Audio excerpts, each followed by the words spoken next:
نحمده ونستعينه ونستغفره ونعوذ بالله من شرور أنفسنا ومن سيئات أعمالنا من يهده الله فلا مضل له ومن يضلل فلا هادي له وأشهد أن لا إله إلا الله وحده لا شريك له وأشهد أن محمدا عبده ورسوله يا أيها الذين آمنوا اتقوا الله حق تقاته ولا تموتن إلا وأنتم مسلمون يا أيها الناس اتقوا ربكم الذي خلقكم من نفس واحدة وخلق منها زوجها وبث منهما رجالا كثيرا ونساء واتقوا الله الذي تساءلون به والأرحام إن الله كان عليكم رقيبا يا أيها الذين آمنوا اتقوا الله وقولوا قولا سديدا يصلح لكم أعمالكم ويغفر لكم ذنوبكم ومن يطع الله ورسوله فقد فاز فوزا عظيما أما بعد فإن خير الحديث كتاب الله وخير الهدي هدي محمد صلى الله عليه وسلم وشر الأمور محدثاتها وكل محدثة بدعة وكل بدعة ضلالة وكل ضلالة في النار۔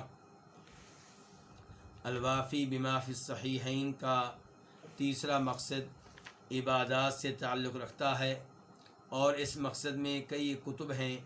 ان میں سے 9ویں کتاب جنائز کے بارے میں ہے، اور یہی کتاب جو ہے ان کتب میں سے ہے جن کا تعلق نماز سے ہے۔ الکتاب التاسع، اس کتاب میں جنازے کے احکام، مسائل، غسل، کفن، اس قسم کے مسائل کے اوپر گفتگو ہوئی، اور اب ہم آج سے شروع کریں گے احکام القبر، بلکہ احکام القبر کے اوپر گفتگو ہو چکی ہے، اور اس کی ایک حدیث کی شرح بھی بیان کی جا چکی ہے، اور اس حدیث کا نمبر ہے 641۔ آج ہم آغاز کریں گے حدیث نمبر 642 642 میم۔ اس حدیث کو اپنی کتاب میں جگہ دینے والے امام مسلم ہیں۔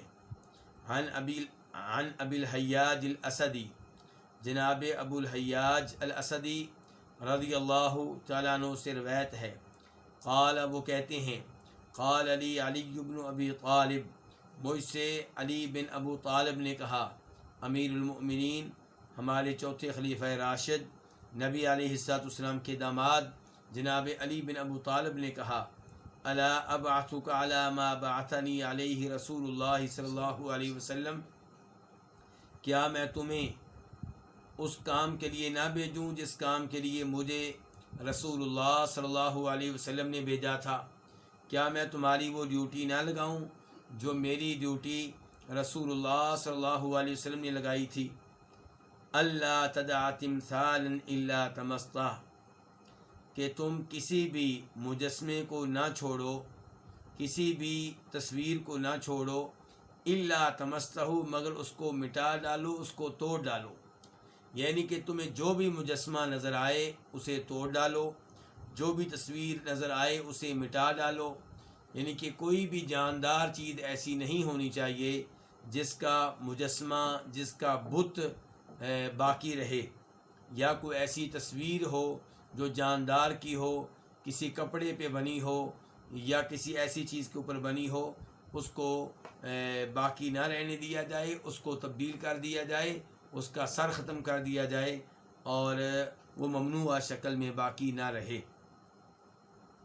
اس سے آپ اندازہ لگا سکتے ہیں کہ جاندار چیزوں کے مجسمے اور ان کی تصویریں کتنی خطرناک ہیں، کہ نبی علیہ السلام نے باقاعدہ جناب علی کی ڈیوٹی لگائی ہے کہ ان چیزوں کو ختم کیا جائے، اور ابو الحیاج الاسدی کی جناب علی نے ڈیوٹی لگائی تھی کہ آپ ان چیزوں کا خاتمہ کریں۔ آج افسوس سے کہنا پڑتا ہے مسلمان گھرانوں میں مجسمے عام طور پہ موجود ہوتے ہیں۔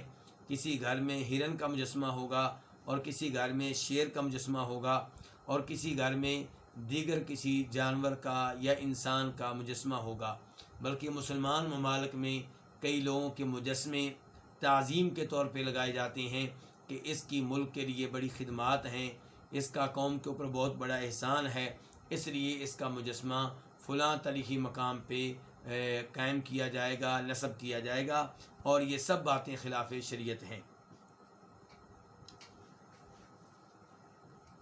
وہ ساری تصویریں جو ہاتھ سے بنائی جاتی ہیں، قلم سے بنائی جاتی ہیں، وہ بھی اس میں داخل ہیں۔ شرط یہ ہے کہ وہ تصویر جاندار چیزوں کی ہو۔ ولا قبرا مشرفا الا سویتا، آپ نے پہلے کہا کہ ہر مجسمے کو توڑ ڈالا جائے اور ہر تصویر کو مٹا ڈالا جائے، پھر کہا ولا قبرا مشرفا، اور جس بھی قبر کو دیکھو کہ مشرفا وہ بلند و بالا ہے، الا سویتہ، مگر اس کو کیا کر دو، ہموار کر دو، زمین کے ساتھ لگا دو۔ اس سے پتہ چلا اونچی اونچی قبریں بنانے کی اجازت نہیں ہے، البتہ اس قدر اونچی قبر بنائی جا سکتی ہے جس قدر اونچی قبر نبی علیہ الصلوۃ والسلام کی تھی، اور آپ کی قبر کی اونچائی ایک بالشت کے برابر تھی۔ لیکن افسوس سے کہنا پڑتا ہے اس معاملے میں بھی مسلمان واضح طور پہ نبی علیہ الصلوۃ والسلام کی شریعت کی خلاف ورزی کر رہے ہیں۔ بلند و بالا مزار اور دربار اور عالی شان قبریں جن پہ سنگ مرمر لگا ہوا ہے، یہ کثرت سے موجود ہیں، اور یہ سب چیزیں خلاف شریعت ہیں۔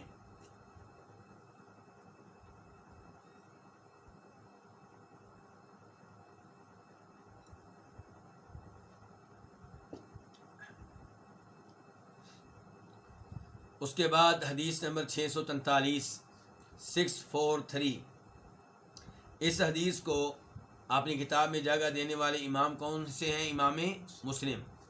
عن جابر، جناب جابر سے روایت ہے۔ جابر سے مراد کون ہے؟ جناب جابر بن عبداللہ الانصاری، جو خود بھی صحابی اور ان کے باپ بھی صحابی ہیں، رضی اللہ تعالی عنہما۔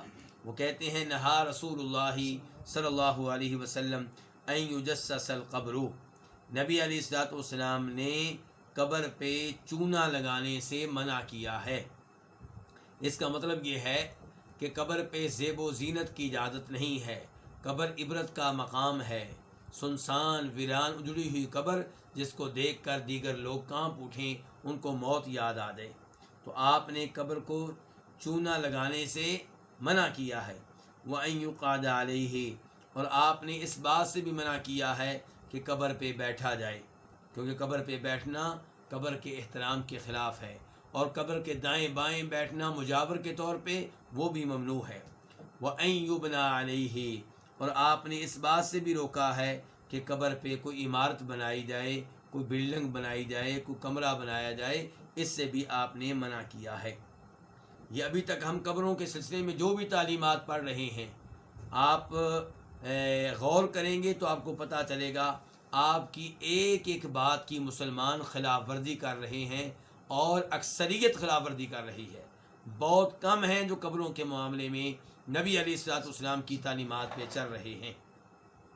تو قبر کو چونا لگانا اور اسے خوبصورت بنانا، مجاور بن کے اس کے پاس بیٹھنا، قبر پہ بلڈنگ قائم کرنا، یہ سارے امور خلاف شریعت ہیں۔ کئی لوگ کہتے ہیں کہ اگر یہ کام خلاف شریعت ہے تو پھر نبی علیہ الصلوۃ والسلام کی قبر پہ بلڈنگ کیوں ہے؟ ایسے لوگوں کو یہ بات یاد رکھنی چاہیے کہ آپ نے قبر پہ بلڈنگ بنانے سے روکا ہے، لیکن نبی علیہ الصلوۃ والسلام نبی ہیں، اور نبی کا ایک خاص مقام ہے۔ آپ جب فوت ہوئے تو صحابہ کرام نے میٹنگ کی کہ آپ کو کس مقام پہ دفن کیا جائے، تو جناب صدیق رضی اللہ عنہ نے حدیث بیان کی تھی کہ نبی علیہ الصلوۃ والسلام نے فرمایا تھا نبیوں کو وہاں پہ دفن کیا جاتا ہے جہاں پہ ان کی روح قبض ہوئی، اور آپ کی روح قبض ہوئی ہے آپ کے حجرے میں، جناب عائشہ کے حجرے میں، اس لیے آپ کو اسی مقام پہ دفن کیا گیا جہاں پہ آپ کی روح قبض ہوئی تھی۔ ایسا نہیں ہے کہ قبر بنانے کے بعد اس پہ بلڈنگ قائم کی گئی ہو، بلکہ پہلے سے حجرہ موجود تھا، جناب عائشہ کی رہائش تھی، اور آپ کو وہاں پہ دفن کیا گیا، اور یہ سارا کام حدیث کے مطابق ہوا، وحی کے مطابق ہوا، اللہ کی طرف سے ہوا۔ جبکہ عام مسلمان کو کہاں دفن کرنا چاہیے؟ قبرستان میں، کیونکہ اس کو گھر میں دفن کریں گے تو اس کا نقصان ہے۔ کس کا نقصان ہے؟ میت کا۔ عام قبرستان میں آپ دفن کریں گے، جو بھی آئے گا قبرستان میں داخل ہونے کی دعا پڑے گا، ساری قبرستان میں جتنے بھی لوگ دفن ہوں گے، اگر وہ توحید والے ہوئے، مسلمان ہوئے، سب کو فائدہ ہو جائے گا اس دعا سے۔ ہر آنے جانے والے کی دعا لگے گی، ہر آنے جانے والے کی دعا کا اس کو فائدہ ہوگا۔ اگر آپ اسے اس کے کمرے میں دفن کر دیں گے، وہاں کون دعا کرے گا؟ کبھی کبھار اس کا بیٹا آئے گا یا کوئی اور رشتہ دار آئے گا تو دعا ہوگی، ورنہ اسے کوئی دعا نہیں ملے گی۔ جبکہ نبی علیہ الصلوۃ والسلام کا معاملہ سب لوگوں سے مختلف ہے۔ آپ بخشے بخشائے ہیں، آپ پکے جنتی ہیں، اور پھر آپ پہ بار بار درود پڑھا جا رہا ہے، سلام پڑھا جا رہا ہے۔ لوگ جس جگہ پہ بھی ہیں آپ پہ درود پڑھ رہے ہیں، سلام پڑھ رہے ہیں۔ تو اس لیے نبی علیہ الصلوۃ والسلام کا معاملہ مختلف ہے۔ اور پھر جب آپ کی قبر بنی ہے جناب عائشہ کے حجرے میں، تو وہ حجرہ مسجد کے اندر نہیں تھا بلکہ مسجد سے باہر تھا۔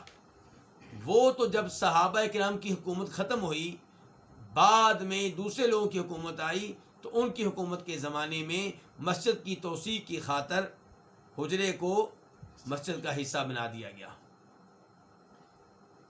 اور وہ کام درست نہیں تھا۔ اس زمانے کے علماء کرام نے اسے غلط قرار دیا، اس پہ انکار کیا۔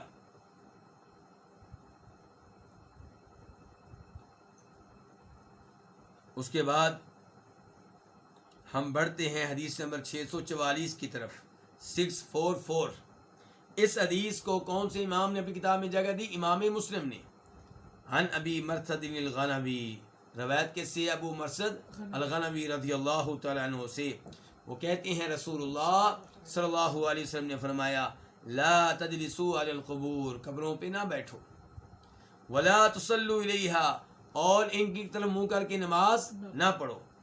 تو قبروں پہ بیٹھنے کی بھی اجازت نہیں، کیونکہ قبروں کی توہین ہے، قبروں کے احترام کے خلاف ہے، قبروں کے ادب کے خلاف ہے کہ آپ قبر پہ بیٹھ جائیں۔ اور قبر کے دائیں بائیں مجاور بن کر بیٹھنے کی بھی اجازت نہیں، جیسا کہ پچھلی حدیث سے معلوم ہو چکا۔ اور قبر کی طرف منہ کر کے نماز پڑھنے کی اجازت نہیں، چاہے آپ نے نماز کس کے لیے پڑھنی ہو؟ اللہ کے لیے پڑھنی ہو۔ آپ نے یہ نہیں کہا کہ قبر والے کے لیے نماز نہ پڑھو، آپ نے کہا قبروں کی طرف منہ کر کے نماز نہ پڑھو، یعنی کہ نماز چاہے آپ نے اللہ کے لیے پڑھنی ہو، قبروں کی طرف منہ کر کے نہیں پڑھیں گے، کیونکہ قبروں کی طرف منہ کر کے نماز پڑھیں گے تو قبریں کیا بنیں گی؟ نماز گاہ، عبادت گاہ۔ اور شریعت نے قبروں کو سجدہ گاہ بنانے سے روکا ہے۔ نبی علیہ الصلوۃ والسلام فوت ہونے سے پہلے، 5 راتیں پہلے، فوت ہونے سے کچھ دیر پہلے فرما رہے ہیں کہ لوگ اللہ کی لعنت ہو یہودیوں اور عیسائیوں پہ کہ انہوں نے اپنے نبیوں اور اپنے نیک لوگوں کی قبروں کو کیا بنا لیا تھا؟ سجدہ گاہیں بنا لیا تھا۔ قبروں کے پاس آ کے سجدے کرتے تھے، چاہے اللہ تعالیٰ کو کرتے تھے۔ فرمایا تم یہ کام نہ کرنا، میں تمہیں اس کام سے منع کر رہا ہوں، روک رہا ہوں۔ اس لیے قبروں کے پاس نفل پڑھنا، قبروں کے پاس دعا کے لیے اسپیشلی جانا کہ فلاں بزرگ کی قبر کے پاس دعا کریں گے اللہ تعالیٰ سے تو اللہ تعالیٰ سن لے گا، یہ اس قبر کو عبادت گاہ بنانا ہے، اور یہ ممنوع ہے۔ البتہ شریعت نے یہ اجازت دی ہے کہ قبر کے پاس جا کر قبر والے کے لیے آپ اللہ سے دعا کر سکتے ہیں، اور جب اس کے لیے دعا کریں گے تب آپ اپنے لیے بھی ساتھ کہہ دیں گے کہ یا اللہ اس کو بھی معاف کر دے، مجھے بھی معاف کر دے۔ لیکن بنیادی مقصد کیا ہے کہ قبر کے پاس جا کے قبر والے کے لیے دعا کروں گا۔ بنیادی مقصد یہ نہیں ہے کہ اس لیے جا رہا ہوں کہ قبر کے پاس جا کے اپنے لیے دعا کروں گا، وہاں پہ دعا کروں گا تو اللہ سنتے ہیں۔ اس کے بعد باب نمبر 28،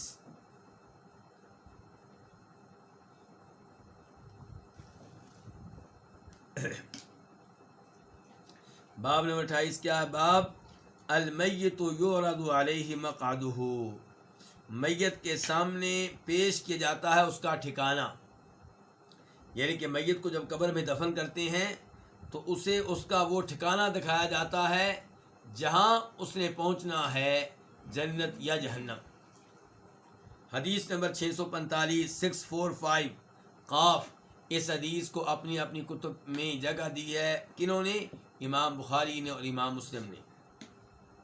عن عبداللہ بن عمر رضی اللہ عنہما، روایت ہے کس سے؟ عبداللہ بن عمر رضی اللہ تعالیٰ عنہما سے، ان رسول اللہ صلی اللہ علیہ وسلم قال، کہ بے شک رسول اللہ صلی اللہ علیہ وسلم نے فرمایا، ان احدکم اذا مات،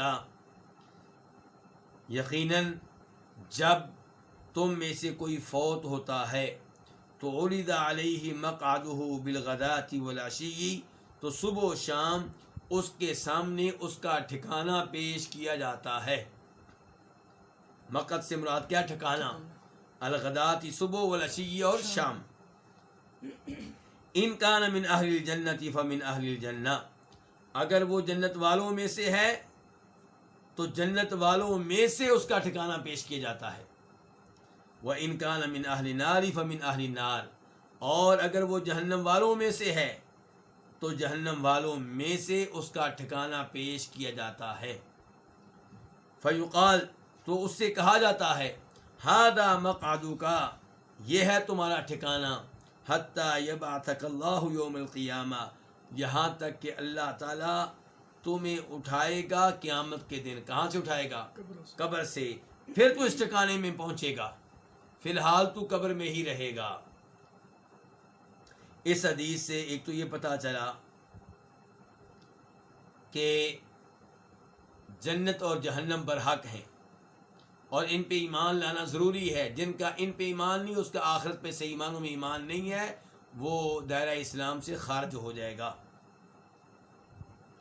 دوسرے نمبر پہ یہ پتہ چلا کہ مرنے والے کو قبر میں صبح و شام اس کا وہ ٹھکانہ دکھایا جاتا ہے جہاں اس نے قیامت کے دن جانا ہے، داخل ہونا ہے، پہنچنا ہے.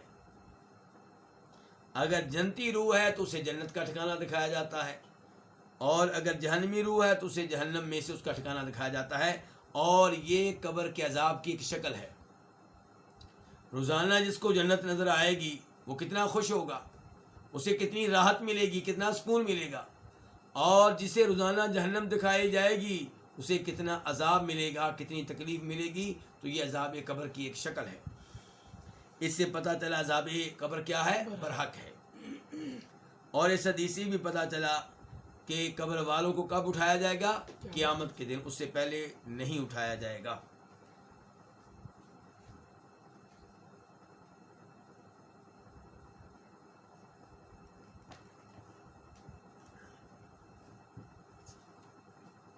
اس کے بعد باب نمبر 29، باب سؤال القبر وعذابہ. یہ باب ہے قبر کے سوال کے بارے میں اور قبر کے عذاب کے بارے میں. حدیث نمبر 646 646 قاف. اس حدیث کو اپنی کتب میں جگہ دی ہے کنہوں نے؟ امام بخاری نے اور امام مسلم نے. عن انس بن مالک رضی اللہ تعالی عنہ، انس بن مالک رضی اللہ تعالیٰ عنہ سے روایت ہے، ان رسول اللہ صلی اللہ علیہ وسلم قال، کہ بے شک رسول اللہ صلی اللہ علیہ وسلم نے فرمایا، ان العبد اذا وضع فی قبرہ، کہ بندے کو جب اس کی قبر میں رکھ دیا جاتا ہے، ڈال دیا جاتا ہے، وتولی عنہ اصحابہ، اور اس کے ساتھی اس کو چھوڑ کے واپس چلے جاتے ہیں، وَإِنَّهُ لَيَسْمَعُ قَرْعَ نِعَالِهِمْ، اور بے شک وہ یقیناً سن رہا ہوتا ہے ان کے جوتوں کی آہٹ کو، ان کے جوتوں کی چاپ کو. تو اتاہ ملکان، یہ جواب ہے اذا کا، یعنی کہ جب اسے قبر میں دفن کر دیا جاتا ہے اس کے ساتھی اس کو چھوڑ کے واپس چلے جاتے ہیں اور جانے والوں کے جوتوں کی آواز وہ سن رہا ہوتا ہے، تب اس کے پاس دو فرشتے آتے ہیں. اس سے کیا پتا چلا کہ قبر والا قبر میں سنتا ہے یا نہیں سنتا؟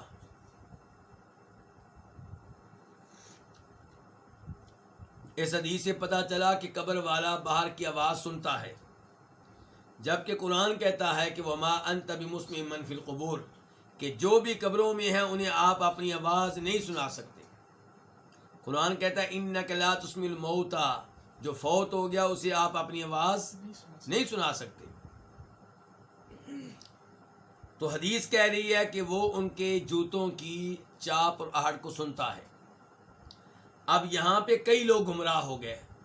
کچھ وہ جو کہتے ہیں قرآن نے کہہ دیا جو بھی قبر میں ہے وہ نہیں سنتا، یہ حدیث قرآن سے ٹکرا رہی ہے، اس لیے اس حدیث کو نہیں مانا جائے گا، اس لیے اس حدیث کو نہیں مانا جائے گا. حالانکہ حدیث کہاں آئی ہے؟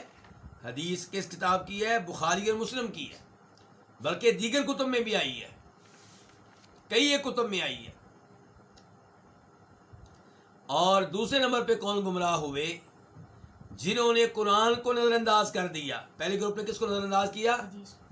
دوسرا گروہ جنہوں نے قرآن کو نظر انداز کر دیا اور کہا حدیث میں آ گیا ہے کہ مردہ جانے والوں کے جوتوں کی آہٹ کو سنتا ہے، اس کا مطلب یہ ہے کہ مردے سنتے ہیں، جو بھی آپ بات کریں گے وہ سنیں گے. صحیح موقف کیا ہے؟ وہ ان دو غلط اقوال کے درمیان میں ہے. وہ کیا کہ قرآن نے اصول دے دیا، ضابطہ دے دیا کہ جو بھی قبروں میں ہیں انہیں آپ اپنی آواز نہیں سنا سکتے، اور حدیث نے بتا دیا کہ جب آپ میت کو دفن کر کے واپس جا رہے ہوتے ہیں تب وہ کیا سنتا ہے؟ جوتوں کی آہٹ سنتا ہے. یہ نہیں کہا کہ ہر چیز کو سنتا ہے، ورنہ نبی علیہ السلام فرماتے وہ تمہاری باتیں بھی سنتا ہے جب تم دفن کر کے واپس جا رہے ہوتے ہو، وہ تمہاری دعائیں بھی سنتا ہے جو تم اس کی قبر پہ کھڑے ہو کے کر رہے ہوتے ہو، وہ تمہارے رونے کی آواز کو بھی سنتا ہے جب تم روتے ہوئے واپس جا رہے ہوتے ہو. آپ نے اتنا کہا ہے کہ وہ تمہاری جوتوں کی آہٹ کو سنتا ہے. ہم الحمدللہ قرآن بھی مانتے ہیں، حدیث بھی مانتے ہیں. قرآن نے بتا دیا، عام ضابطہ دے دیا ہمیشہ ہمیشہ کا کہ جو بھی قبروں میں ہیں انہیں آپ اپنی آواز. حدیث نے بتا دیا لیکن جب تم میت کو دفن کر کے واپس جا رہے ہوتے ہو تب وہ تمہارے جوتوں کی آہٹ کو سنتا ہے. ہمارا اس پہ بھی ایمان، اس پہ بھی ایمان. آپ کوئی ہم سے پوچھے کہ ہم قبر والے کو سلام کرتے ہیں، سلام سنتا ہے؟ ہم کہیں گے نہیں. قبر پہ کھڑے ہو کے اس سے کہا جائے کہ ابھی فرشتے آنے والے ہیں، ان کے سوالوں کا جواب یوں دینا، کیا وہ سنتا ہے؟ جواب یہ کہ بالکل نہیں سنتا. تو قرآن کی آیت سے قرآن نے اصول دیا، ضابطہ، قاعدہ بیان کیا. قرآن کے اس اصول سے استثناء اتنا ہی رکھیں گے جتنا کہاں آیا ہے؟ حدیث میں آیا ہے. دوسرے نمبر پہ یہ آیا ہے کہ بدر کے مردوں کو نبی علیہ الصلوۃ والسلام نے اپنا کلام سنایا تھا اور وہ آپ کا معجزہ تھا. معجزہ وہ ہوتا ہے جو عام اصولوں سے ہٹ کر ہوتا ہے، عام قاعدوں اور ضابطوں سے ہٹ کر ہوتا ہے، اسی لیے تو اس کو معجزہ کہتے ہیں. اگر ہر آدمی قبر والوں کو اپنی آواز سنا سکتا ہے تو پھر معجزہ تو نہ ہوا نبی علیہ السلام کا، یہ تو ہر کوئی سنا سکتا ہے.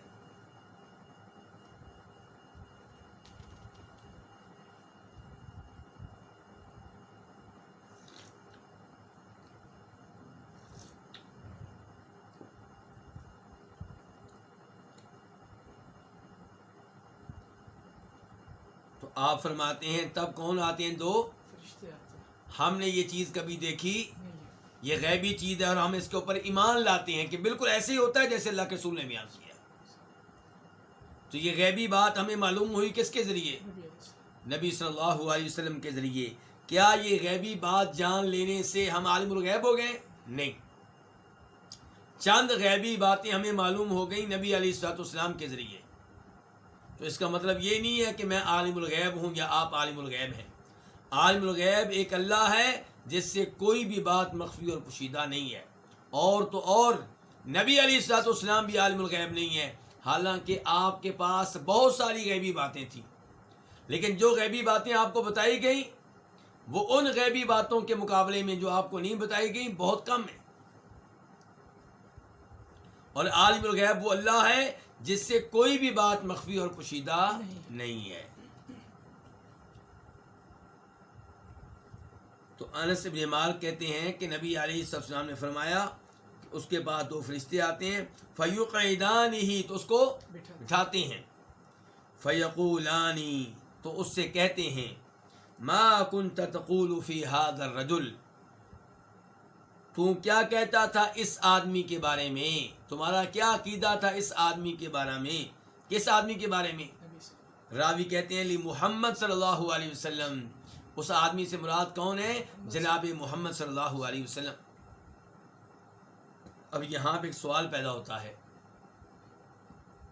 کہ حدیث کہہ رہی ہے کہ فرشتے کیا کہتے ہیں، تمہارا کیا عقیدہ تھا اس آدمی کے بارے میں. اس آدمی، یہ بھی نہیں کہا اس آدمی، کیا کہا؟ اس آدمی. ہاذا، اور اس کا لفظ اس کے بارے میں بولا جاتا ہے جو موجود ہو، ساتھ سامنے بیٹھا ہو. تو کیا نبی علیہ الصلوۃ والسلام سوال و جواب کے موقع پہ قبر میں موجود ہوتے ہیں؟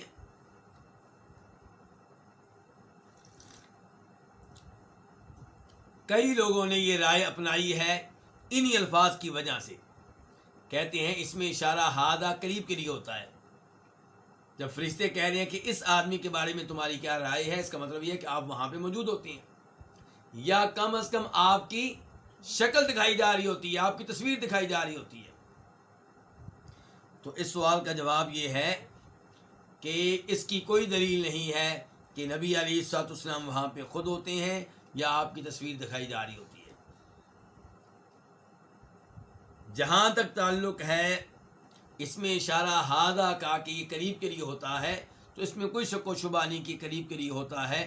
لیکن کئی دفعہ اس کا استعمال، اس کا اطلاق اس پہ بھی ہوتا ہے جو ذاتی طور پہ موجود نہیں ہے لیکن آپ کے ذہن میں موجود ہے. بخاری شریف کی مشہور و معروف حدیث ہے جس میں عبداللہ ابن عباس رضی اللہ تعالیٰ عنہما نے وہ مکالمہ ذکر کیا ہے جو روم کے بادشاہ ہرقل اور ابو سفیان بن حرب رضی اللہ تعالیٰ کے مابین واقع ہوا تھا. ہرقل نے پوچھا تھا کہ ایکم اقرب نسبا بہذا الرجل، تم میں سے اس آدمی کے ساتھ رشتہ داری کس کی زیادہ ہے؟ کس آدمی کے ساتھ؟ اس آدمی کے ساتھ. کون مراد کون تھا؟ نبی صلی اللہ علیہ وسلم. اور جب ہرقل روم کا بادشاہ ابو سفیان سے یہ سوال کر رہا تھا شام میں، ایلیا میں، بیت المقدس میں، تب آپ کہاں تھے؟ مدینہ میں. آپ مدینہ میں تھے، فاصلہ 1 مہینے کا، اور وہ آپ کے بارے میں پوچھ رہا ہے. استعمال کیا کیا اس نے؟ ہادہ، اس میں اشارہ قریب والا. کیوں؟ کیونکہ کیسر روم جو ہے اس کے ذہن میں بھی ہادہ سے مراد محمد تھے صلی اللہ علیہ وسلم، اور ابو سفیان اور باقی جو سامعین تھے ان کو بھی پتا تھا گفتگو کس کے بارے میں ہو رہی ہے. تو اس لیے کئی دفعہ ہم اپنی روزمرہ زندگی میں بھی اس آدمی کے بارے میں گفتگو کرتے ہیں جو دور بیٹھا ہوتا ہے، اور لفظ وہ استعمال کرتے ہیں جن سے لگتا ہے کہ جیسے وہ قریب بیٹھا ہوا ہے. میں اس کی مثال کئی دفعہ دیتا ہوں کہ آپ کی بیٹی آتی ہے کہاں سے؟ سسرال سے، اور وہ باتیں کر رہی ہے کس سے؟ اپنی ماں سے. کس کے بارے میں؟ ساس کے بارے میں. ساس کہاں ہے؟ کسی اور شہر میں. اب لفظ کیا بولے گی؟ امی یہ عورت بڑی سخت عورت ہے. کیا کہہ رہی؟ یہ عورت. جبکہ وہ یہاں پہ موجود نہیں ہے، وہاں پہ ہے. لیکن بیٹی کو بھی پتا ہے کہ میں گفتگو کس کے بارے میں کر رہی ہوں، ماں کو بھی پتا ہے. ذہنی لحاظ سے وہ قریب ہے، ذاتی طور پہ موجود نہیں ہے، ذہنی طور پہ موجود ہے.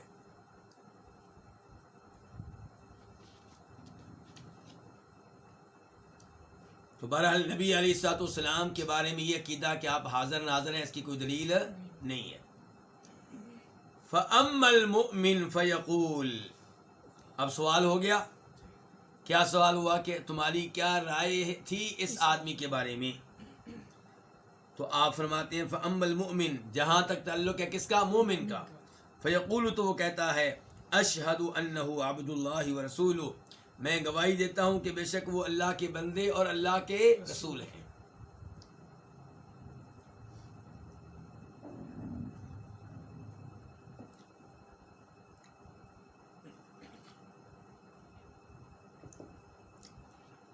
یہ ہے نبی علیہ الصلوۃ والسلام کے سب سے بڑے 2 لقب،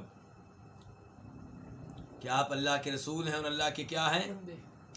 آج لوگوں نے نئے اپنی طرف سے لقب دینے شروع کر دیے ہیں، اور وہ یہ سمجھتے ہیں کہ شاید ہم آپ کو کوئی بڑا لقب دے رہے ہیں، شاید آپ کی عزت میں اضافہ کر رہے ہیں. حالانکہ جو لقب اللہ نے دیے ان سے بڑھ کر القاب نہیں ہے. کوئی کہہ رہا ہے سرکار، کوئی کہتا ہے تاجدار مدینہ. اس قسم کے نئے الفاظ ہیں. میں صرف یہ کہنا چاہتا ہوں کہ آپ جتنے بھی ایسے الفاظ لے آئیں، جتنے بھی لقب اللہ کے رسول کو دے دیں، یہ سارے لقب ان القاب سے چھوٹے ہیں جو لقب آپ کو کس نے دیے ہیں؟ اللہ تعالیٰ نے دیے. فَيُقَالُ لَهُ، تو اس آدمی سے کہا جائے گا، کس سے؟ مومن سے. اس سے کہا جائے گا انظر الی مقعدک من النار، اپنے جہنم والے ٹھکانے کی طرف دیکھو. قد ابدلک اللہ بہ مقعدا من الجنہ، یقیناً اللہ نے تمہیں اس کے بدلے میں جنت کا ٹھکانہ دے دیا ہے. یعنی کہ تمہارا ایک ٹھکانہ جہنم میں بھی موجود ہے اور ایک جنت میں. اب چونکہ تم نے ایمان اختیار کیا، توحید پہ رہے، قبر میں تم نے جواب بھی درست دیے ہیں، اب وہ جہنم والا ٹھکانہ دیکھ لو جس سے اللہ نے تمہیں بچا لیا ہے. اور اللہ تمہیں کہاں بھیج رہا ہے اب؟ جنت میں، اور یہ ہے تمہارا جنت والا ٹھکانہ. فَيَرَاهُمَا جَمِيعًا، تو وہ ان دونوں کو ایک ساتھ دیکھتا ہے. تو اس کا کیا فائدہ ہے؟ یہ اس کو خوشی دینے کے لیے. یہ کیا ہے؟ خوشی. وہ دیکھتا ہے الحمدللہ اتنی خطرناک جہنم کی آگ سے اللہ نے مجھے بچا لیا ہے، اتنے خطرناک ٹھکانے سے اللہ نے مجھے بچا لیا ہے، الحمدللہ یہ جنت مجھے ملے گی. خوش ہوتا ہے، راحت ملتی ہے، سکون ملتا ہے، اطمینان ملتا ہے. اور یہ قبر کی نعمتوں میں سے ایک نعمت ہے.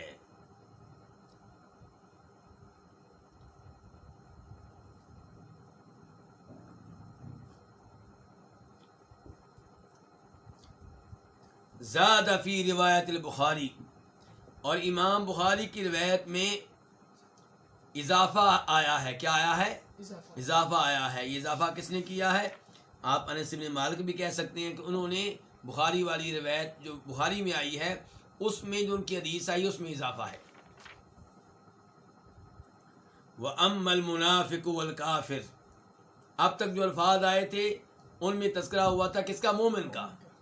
اب بخاری کی ایک اور روایت میں یہ آیا ہے کہ جہاں تک تعلق ہے منافق کا اور کافر کا، فَيُقَالُ لَهُ، تو اس سے کہا جاتا ہے مَا كُنْتَ تَقُولُ فِي هَذَا الرَّجُلِ، تمہاری کیا رائے تھی اس آدمی کے بارے میں، تمہارا کیا عقیدہ تھا اس آدمی کے بارے میں.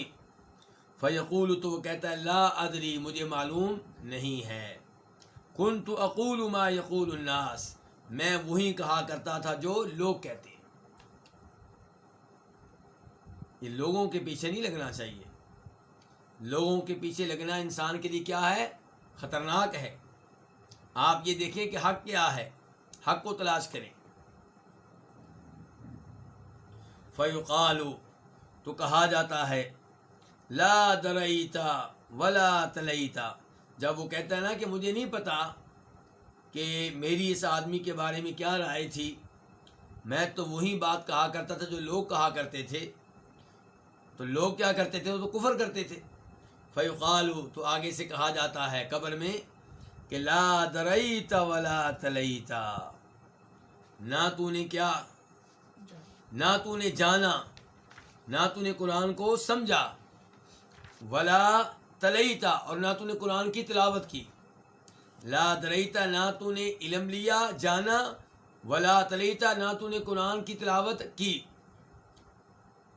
یعنی کہ تمہارا فرض تھا کہ اللہ نے جو کتاب نازل کی ہے تم اسے سمجھتے، اس کے پڑھتے، اس سے ہدایت لیتے، لیکن تم نے یہ کام نہیں کیا.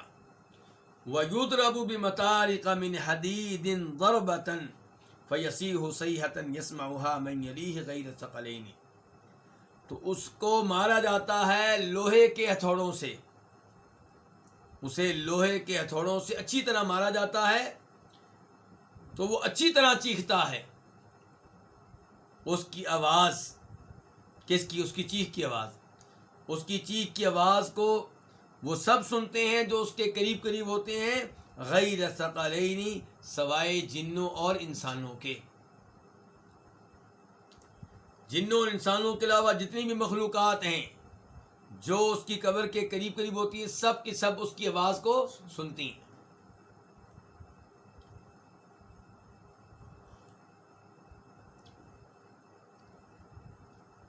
اس حدیث سے پتہ چلا قبر کے عذاب کا. اور قبر کا یہ عذاب کہاں ہوتا ہے؟ زمینی قبر میں. زمینی قبر کا تذکرہ میں اس لیے کر رہا ہوں کہ کچھ لوگ زمینی قبر میں عذاب کے منکر ہیں. کچھ نئے گمراہ لوگ نکلے ہیں جو کہتے ہیں کہ یہ عذاب ہوتا ہے برزخی قبر میں. یہ انہوں نے اپنی طرف سے ایک نئی قبر ایجاد کی ہوئی ہے. جس کا قرآن و حدیث میں کوئی ثبوت نہیں. قرآن و حدیث میں ایک ہی قبر کا تذکرہ ملتا ہے جو زمین پہ بنتی ہے، اور جو جہاں پہ فوت ہوتا ہے وہاں اس کی قبر ہے. اگر کوئی مچھلی کے پیٹ میں فوت ہوا ہے تو مچھلی کا پیٹ اس کی قبر ہے. اگر کسی کو شیر کھا گیا تو شیر کا پیٹ اس کی قبر ہے. اگر کسی کی لاش سمندر میں پھر رہی ہے تو سمندر اس کی قبر ہے. اور کیسے پتا چلا کہ پھر قبر سے مراد کون سی قبر ہے؟ زمینی قبر ہے. اور یہ کہ زمینی قبر میں عذاب ہوتا ہے یا نعمتیں ملتی ہیں، سوال و جواب ہوتے ہیں. کیونکہ اللہ کے رسول فرما رہے ہیں کہ بندے کو جب اس کی قبر میں ڈال دیا جاتا ہے اور اس کے ساتھی اس کو دفن کر کے واپس جاتے ہیں اور وہ ان کے قدموں کی آہٹ سن رہا ہوتا ہے، تو کہاں وہ موجود ہے؟ زمینی قبر میں موجود ہے. تو تب اس کے پاس فرشتے آتے ہیں.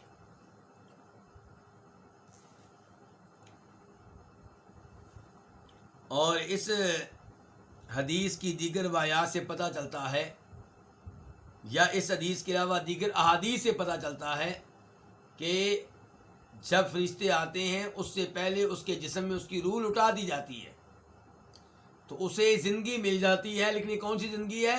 برزخ کی زندگی، قبر کی زندگی، دنیا کی زندگی نہیں ہے. ہمارے لحاظ سے وہ مردہ ہے.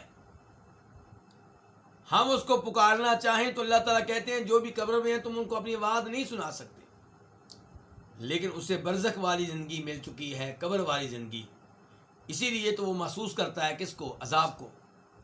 اسی لیے وہ لذت اٹھاتا ہے کن سے؟ نعمتوں سے.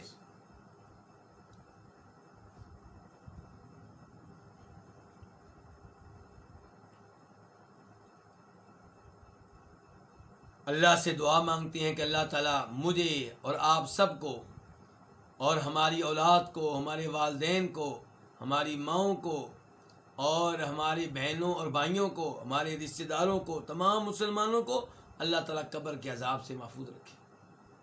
دیکھیے کتنا خطرناک عذاب ہے کہ لوہے کے ہتھوڑے پڑتے ہیں تو اتنا چیختا ہے کہ اس کی آواز ساری مخلوقات سنتی ہیں سوائے جنوں اور انسانوں کے. اور یہ وہ حدیث ہیں جو آپ پڑھیں گے تو آپ کا ایمان تازہ ہوگا، آخرت کی فکر پیدا ہوگی، انسان میں قبر کی تیاری کا جذبہ پیدا ہوگا، شوق پیدا ہوگا. تو ایسی حدیث بار بار پڑھتے رہنا چاہیے. لیکن لوگ کیا چاہتے ہیں؟ وہ کہتے ہیں یار ہمیں قبر یاد نہ دلاؤ. وہ چاہتے ہیں ہم فلمیں دیکھتے رہیں، ڈرامے دیکھتے رہیں اور انہی خوشیوں میں رہیں، ہمیں کوئی پریشان نہ کرے. جبکہ آخرت کی نعمتیں لینے کے لیے، آخرت کی جنت لینے کے لیے دنیا میں ٹینشن لینا ضروری ہے.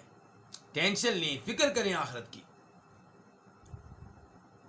اس کے بعد حدیث نمبر 647.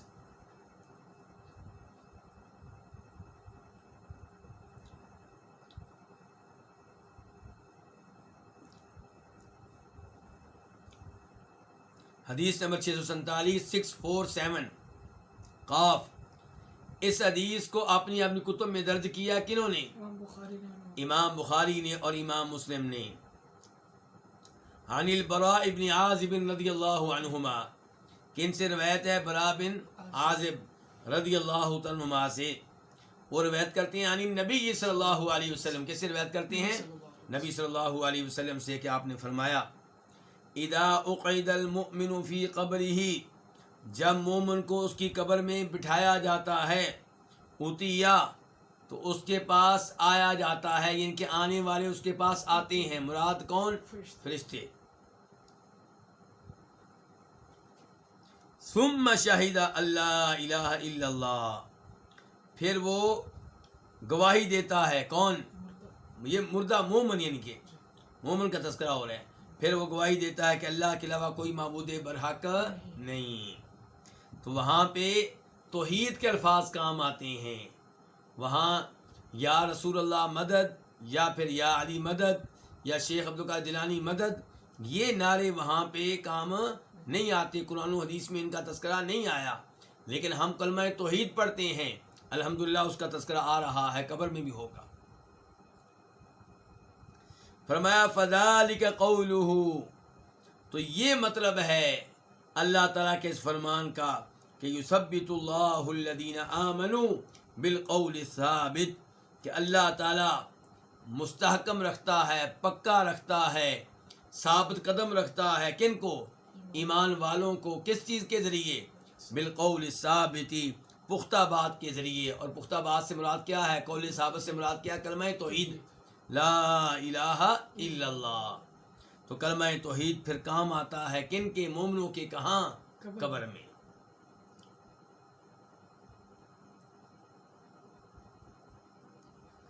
اس کے بعد حدیث نمبر 648 648، اس حدیث کو روایت کرنے والے کون ہیں؟ عبداللہ ابن عباس رضی اللہ تعالی عنہما قال، وہ کہتے ہیں مر النبی صلی اللہ علیہ وسلم علی قبرین، کہ نبی علیہ الصلوۃ والسلام گزرے دو قبروں کے پاس سے، آپ گزرے دو قبروں کے پاس سے۔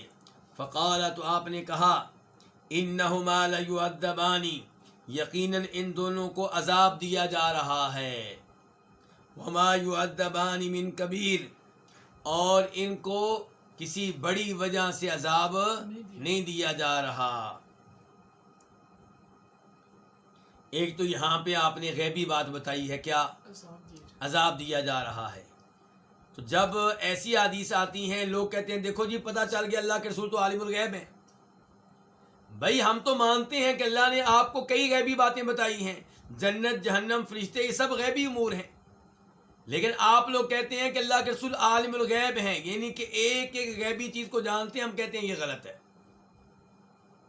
معاملہ اس کے برعکس ہے، اللہ نے آپ کو جو غیبی باتیں بتائی ہیں وہ چند ایک ہیں، اور جو نہیں بتائیں وہ بے شمار لاتعداد ہیں۔ انبیاء کرام علیہ الصلوۃ والسلام کا کل علم اللہ کے علم کے مقابلے میں ایسے ہے جیسے سمندر کے وسیع و عریض پانی کے سامنے پانی کا ایک قطرہ ہو، یا دو قطرے ہوں، یا تین قطرے ہوں۔ دوسرے نمبر پہ آپ نے کیا کہا کہ ان کو عذاب نہیں دیا جا رہا کسی بڑی وجہ سے۔ آپ کے اس جملے کا مطلب کیا ہے؟ اس کے دو مطلب بیان کیے ہیں علماء کرام نے۔ ایک مطلب اس کا یہ بنتا ہے کہ جن جرائم کی وجہ سے ان کو عذاب دیا جا رہا ہے وہ ان جرائم کو ہلکا سمجھتے تھے، ان کا خیال یہ تھا کہ کوئی بڑا جرم نہیں ہے، وہ ان گناہوں کو معمولی سمجھتے تھے۔ اور اس میں وارننگ ہے ان بھائیوں کے لیے جو کئی گناہوں کو ہلکا لیتے ہیں۔ مثال کے طور پہ سود کو ہلکا لے لینا، مردوں کا شلوار کو ٹخنوں سے نیچے کرنے کو ہلکا لے لینا، جبکہ یہ کبیرہ گناہ ہے، جہنم کی آگ میں لے جانے والا گناہ ہے۔ عورتوں کا آنکھوں کے اوپر یہ جو بال ہیں، بھویں جو ہیں، ان کے بالوں کو بنانا، سنوارنا، کاٹنا، مونڈنا،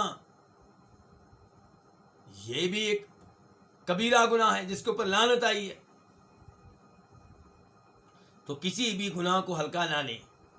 اور دوسرا مطلب اس جملے کا یہ بیان کیا گیا ہے کہ یہ وہ گناہ جن کی وجہ سے ان کو عذاب ہو رہا ہے، ان گناہوں سے بچنا کوئی مشکل نہیں تھا، ان گناہوں سے بچنا کوئی مشکل نہیں تھا، ان سے دور رہنا کوئی مشکل نہیں تھا۔ ثم قال، پھر آپ نے کہا بلا، کیوں نہیں؟ پہلے آپ نے کہا کہ جن جرائم کی وجہ سے عذاب ہو رہا ہے وہ کوئی بڑے نہیں ہیں، پھر کہا کیوں نہیں، وہ بڑے ہیں، یعنی کہ دین کے لحاظ سے بڑے ہیں، یعنی کہ ان سے بچنے کے لحاظ سے کوئی بڑے گناہ نہیں تھے، لیکن دین کے لحاظ سے وہ بڑے گناہ ہیں۔ اما احدہما، جہاں تک تعلق ہے ان میں سے ایک کا، فکان یسعی بالنمیمۃ، تو وہ کیا کیا کرتا تھا؟ چغلی کھاتا تھا، چغلی کیا کرتا تھا۔ چغلی کس کو کہتے ہیں؟ میرے خلاف کسی نے بات کی کسی جگہ پہ، میں وہاں پہ موجود نہیں ہوں، اس کا میری عدم موجودگی میں میرے خلاف بات کرنا کیا ہے؟ غیبت ہے۔ لیکن وہ بات اگر کوئی مجھے بتائے اور کہے فلاں آدمی آپ کے خلاف بات کر رہا تھا، یہ کیا ہے؟ یہ چغلی ہے۔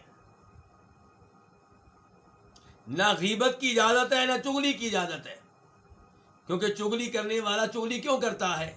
لڑانے کے لیے، اس کی نفرت میرے دل میں بٹھانے کے لیے، مسلمان کو مسلمان سے بدظن کرنے کے لیے۔ بھائی اگر آپ اتنے ہی اچھے ہیں تو آپ میرے پاس آنے کی بجائے اس کو علیحدہ لے جائیں اور اس سے کہیں میرے بھائی تم لوگوں کے سامنے اس بھائی کی برائیاں کیوں بیان کر رہے ہو؟ یہ غلط ہے۔ چاہے یہ جرم اس میں پایا جاتا ہے جس کی آپ برائی بیان کر رہے ہیں، تب بھی اس کا تذکرہ یہاں پہ کرنا جائز نہیں ہے۔ تو چغلی آپ سمجھ گئے، ایک آدمی نے کوئی بات کی جس کے خلاف بات ہوئی، آپ نے اس تک پہنچا دی، اور اس سے کیا ہوتا ہے؟ لڑائی شروع ہوتی ہے، آگ بھڑکتی ہے، قتل ہو جاتے ہیں، طلاقیں ہو جاتی ہیں۔ یہ کوئی معمولی جرم نہیں ہے، بہت بڑا جرم ہے۔ اور یہ عام طور پہ ہو رہا ہے، رشتہ داروں میں آپ دیکھ لیں، رشتہ دار سے آج کیوں ناراض ہے؟ کیونکہ ایک بات کرتا ہے، دوسرے وہ بات اس تک پہنچا دیتے ہیں جس کے خلاف بات ہوئی ہوتی ہے، تو یہاں سے لڑائیاں شروع ہوتی ہیں اور چلتی رہتی ہیں۔ البتہ اگر کوئی میرے خلاف وہ بات کرے جس کی وجہ سے مجھے نقصان پہنچنے کا خطرہ ہے تو وہ مجھے بتائی جائے گی۔ مثال کے طور پہ میرے قتل کا پروگرام بن رہا ہے تو یہ مجھے بتایا جائے گا تاکہ میں قتل سے بچ جاؤں۔ یہ چھپانا جائز نہیں ہے۔ میرے گھر کو آگ لگانے کے پروگرام بن رہے ہیں تو ایسی چیزیں بتائی جائیں گی تاکہ میں ان کے اس شر سے بچ جاؤں اور ان کے ان کی برائی سے بچ جاؤں۔ تو آپ نے فرمایا ان میں سے ایک کیا کیا کرتا تھا؟ چغلی کیا کرتا تھا۔ وَأَمَّا أَحَدُهُمَا فَكَانَ لَا يَسْتَتِرُ مِنْ بَوْلِ، اور ان میں سے ایک جو ہے وہ کیا کرتا تھا؟ وہ اپنے پیشاب سے پرہیز نہیں کرتا تھا، پیشاب سے اجتناب نہیں کرتا تھا، یعنی کہ پیشاب غفلت سے کیا، جلدی سے اٹھ کھڑے ہو گئے، پیشاب کے قطرے گر رہے ہیں شلوار کے اوپر، جسم کے اوپر، یا شلوار یا پیشاب ایسی جگہ پہ کیا جہاں سے چھینٹے پیشاب کے اڑ رہے ہیں، وہ جسم پہ پڑ رہے ہیں، کپڑوں پہ پڑ رہے ہیں، کوئی پرواہ ہی نہیں ہے۔ ایک یہ ہے کہ کبھی پیشاب کا قطرہ گر گیا اور پھر فوراً اس کو دھویا یا اس کی ٹینشن لی، اس پہ پریشان ہوا، آئندہ احتیاط کی، اور ایک یہ ہے کہ اس کو معمولی سمجھنا۔ اور آپ نے دیکھا ہوگا کہ ہم بہت سے لوگوں کو نماز کی دعوت دیتے ہیں، کیا کہتے ہیں؟ میرے کپڑے خراب ہیں۔ بھئی بندہ پوچھے تم صبح سے آفس میں بیٹھے ہو، خراب کپڑوں میں کیوں بیٹھے ہو؟ روزانہ تمہارے کپڑے کیوں خراب ہوتے ہیں؟ کیا تم مسلمان نہیں ہو؟ چلے نماز کا معاملہ 2 منٹ لیٹ کر دیتی ہیں، بطور مسلمان میرا سوال تم سے یہ ہے کہ تمہارے کپڑے پلید کیوں ہوتے ہیں؟ روزانہ تم پیشاب کرتے ہوئے احتیاط کیوں نہیں کرتے؟ اور اگر تم قطرے گرنے کے مریض ہو تو اپنی شرمگاہ کے دائیں بائیں کو چیز کیوں نہیں رکھتے تاکہ باقی کپڑے خراب نہ ہوں؟ نماز کسی بھی شکل میں معاف نہیں ہے۔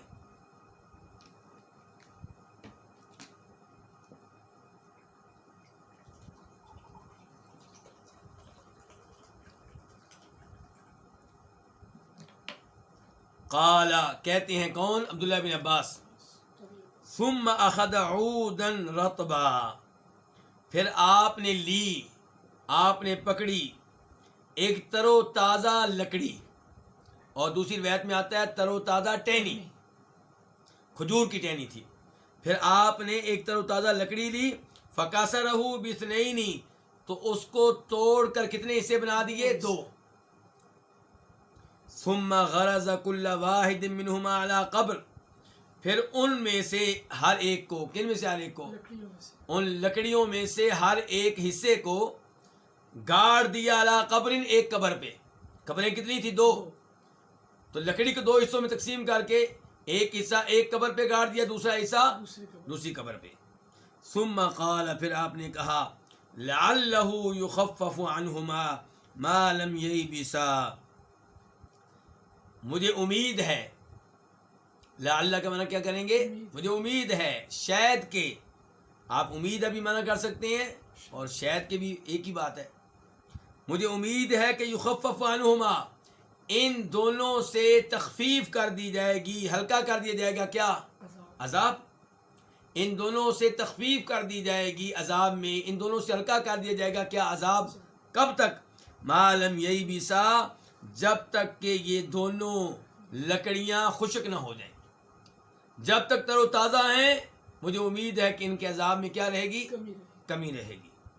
عذاب بالکل ختم نہیں ہوگا. یہاں پہ ایک سوال اٹھتا ہے کہ کیا ہم بھی اپنے رشتہ داروں کی قبروں پہ اس انداز سے ٹہنیاں لگا سکتے ہیں، درخت لگا سکتے ہیں تاکہ درخت تر و تازہ رہیں اور ان کو قبر میں عذاب نہ ملے یا کم از کم عذاب ہلکا ہو جائے؟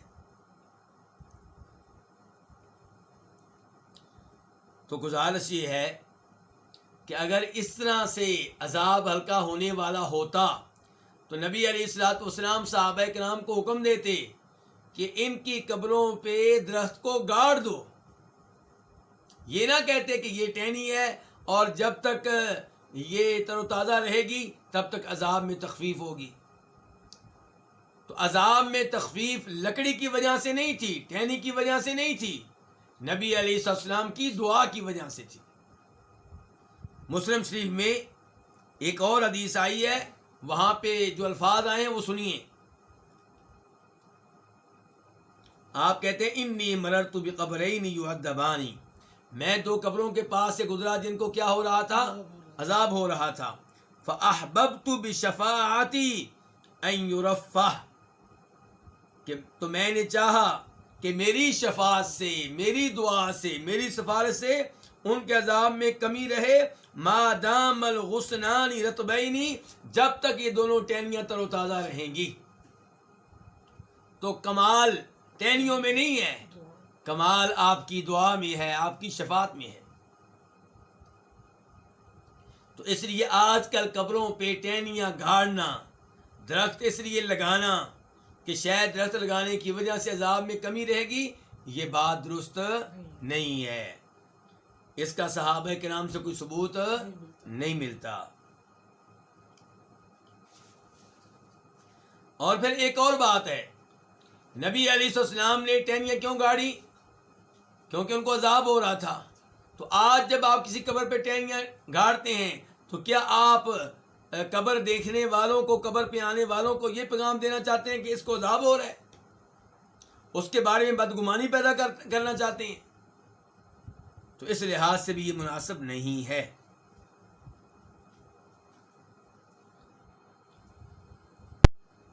حدیث نمبر 649 649 قاف. اس حدیث کو اپنی اپنی کتب میں جگہ دینے والے امام کون ہیں؟ امام بخاری اور امام مسلم. ان عائشہ رضی اللہ عنہا، کس سے روایت ہے؟ ام المؤمنین عائشہ رضی اللہ تعالی عنہا سے روایت ہے. ان یہودیۃ دخلت علیہا، ایک یہودی عورت ان کے پاس آئی. کن کے پاس؟ جناب عائشہ کے پاس آئی، ان پہ داخل ہوئی، ان کے پاس آئی. فذکرت عذاب القبر، تو اس عورت نے، کون سی عورت نے؟ یہودی عورت نے قبر کے عذاب کا تذکرہ کیا. فقالت لہا، تو اس عورت نے ان سے کہا، کن سے؟ جناب عائشہ سے کہا، اعاذک اللہ من عذاب القبر، اللہ تعالیٰ آپ کو قبر کے عذاب سے محفوظ رکھے، اللہ تعالیٰ آپ کو قبر کے عذاب سے پناہ دے. فسألت عائشہ رسول اللہ صلی اللہ علیہ وسلم عن عذاب القبر، تو ام المؤمنین عائشہ رضی اللہ تعالیٰ نے نبی علیہ الصلوۃ والسلام سے قبر کے عذاب کے بارے میں سوال کیا. فقال، تو آپ نے کہا، نعم، ہاں، عذاب القبر حق، قبر کا عذاب برحق ہے، یہ ایک حقیقت ہے، یہ درست بات ہے، یعنی کہ اس پہ ایمان لانا واجب ہے. قالت عائشہ، جناب عائشہ کہتی ہیں، فما رأیت رسول اللہ صلی اللہ علیہ وسلم بعد صلی صلاۃ الا تعوذ من عذاب القبر، کہ اس کے بعد، یعنی کہ میرے آپ سے سوال کر لینے کے بعد، میں نے نبی علیہ الصلوۃ والسلام کو نہیں دیکھا کہ آپ نے کوئی نماز پڑھی ہو مگر اس نماز میں آپ نے قبر کے عذاب سے پناہ مانگی. اسی لیے نبی علیہ الصلوۃ والسلام ایک حدیث میں حکم دیتے ہیں کہ تشہد میں یعنی کہ سلام پھیرنے سے پہلے 4 چیزوں سے اللہ کی پناہ مانگو. نمبر 1 قبر کے عذاب سے، نمبر 2 جہنم کے عذاب سے، نمبر 3 مسیح دجال کے فتنے سے، نمبر 4 دنیا اور زندگی کے تمام فتنوں سے. تو کیا کہنا چاہیے؟ اللہم انی اعوذ بک من عذاب القبر واعوذ بک من عذاب جہنم واعوذ بک من فتنۃ المسیح الدجال واعوذ بک من فتنۃ المحیا والاموات. یہ پوری دعا یاد کرنی چاہیے جیسا کہ نبی علیہ الصلوۃ والسلام نے سکھائی ہے. اور اس حدیث سے یہ بھی پتہ چلا کہ شروع میں صحابہ کرام کو علم نہیں تھا کہ قبر میں عذاب ہوتا ہے. بعد میں نبی علیہ الصلوۃ والسلام نے انہیں یہ مسئلہ بتایا. پہلے صحابہ کرام کو یہ مسئلہ معلوم نہیں تھا.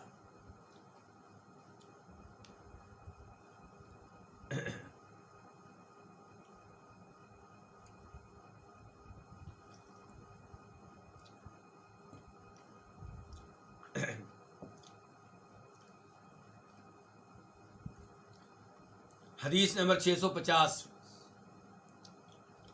میم. اس کو اپنی کتاب میں جگہ دینے والے امام کون ہے؟ امام مسلم. عن انس ان النبی صلی اللہ علیہ وسلم قال لولا الا تدافنوا لدعوت اللہ ان یسمعکم من عذاب القبر.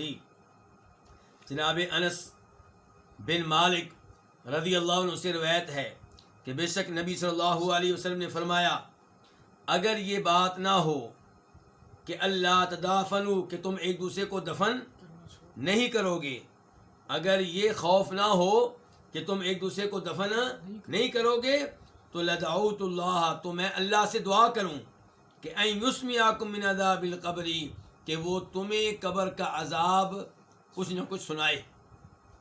وہ تمہیں قبر کے عذاب میں سے کچھ سنائے، وہ تمہیں قبر کا عذاب سنائے. قبر کا عذاب سنائے کے مراد کیا ہے؟ کہ جب قبر میں میت کو مار پڑتی ہے، ہتھوڑے پڑتے ہیں، ہتھوڑے پڑنے کی آواز بھی سنائے اور اس کے چیخنے کی آواز بھی سنائے. اللہ رب العزت ہمیں اس عذاب سے محفوظ رکھے. اللہ تعالی ہماری قبر کی زندگی کو نعمتوں والی زندگی بنائے اور اللہ تعالی روز قیامت کی ذلتوں اور رسوائیوں سے ہم سب کو محفوظ رکھے. تو اس سے پتہ چلا کہ قبر کا عذاب برحق ہے اور پتہ چلا کہ عذاب ایک حقیقت ہے جس کی باقاعدہ آواز ہے، چیخنے والے کی چیخنے کی آواز ہے. اور یہ بھی پتہ چلا کہ نبی علیہ الصلوۃ والسلام نے دعا کیوں نہیں کی کہ لوگ جو ہیں اپنے مردوں کو دفن کرنا چھوڑ دیں گے اس خوف سے کہ انہیں قبر میں عذاب ہوگا، یا ان کو ہمت نہیں ہوگی کسی کو دفنانے کی، ان کی ہمت جواب دے جائے گی. اس سے پتہ چلا کہ کئی دفعہ کئی چیزوں کا علم نہ ہونا اس میں بھی کیا ہوتی ہے؟ خیر ہوتی ہے. مثال کے طور پہ ہمارے اوپر ماضی میں جو مصیبتیں آئی ہیں ان کو بھول جانا یہ ہمارے لیے خیر کا باعث ہے. اگر وہ سارے مصائب اور حادثات یاد رہیں گے تو پھر ہم سکون سے زندگی گزار نہیں سکیں گے.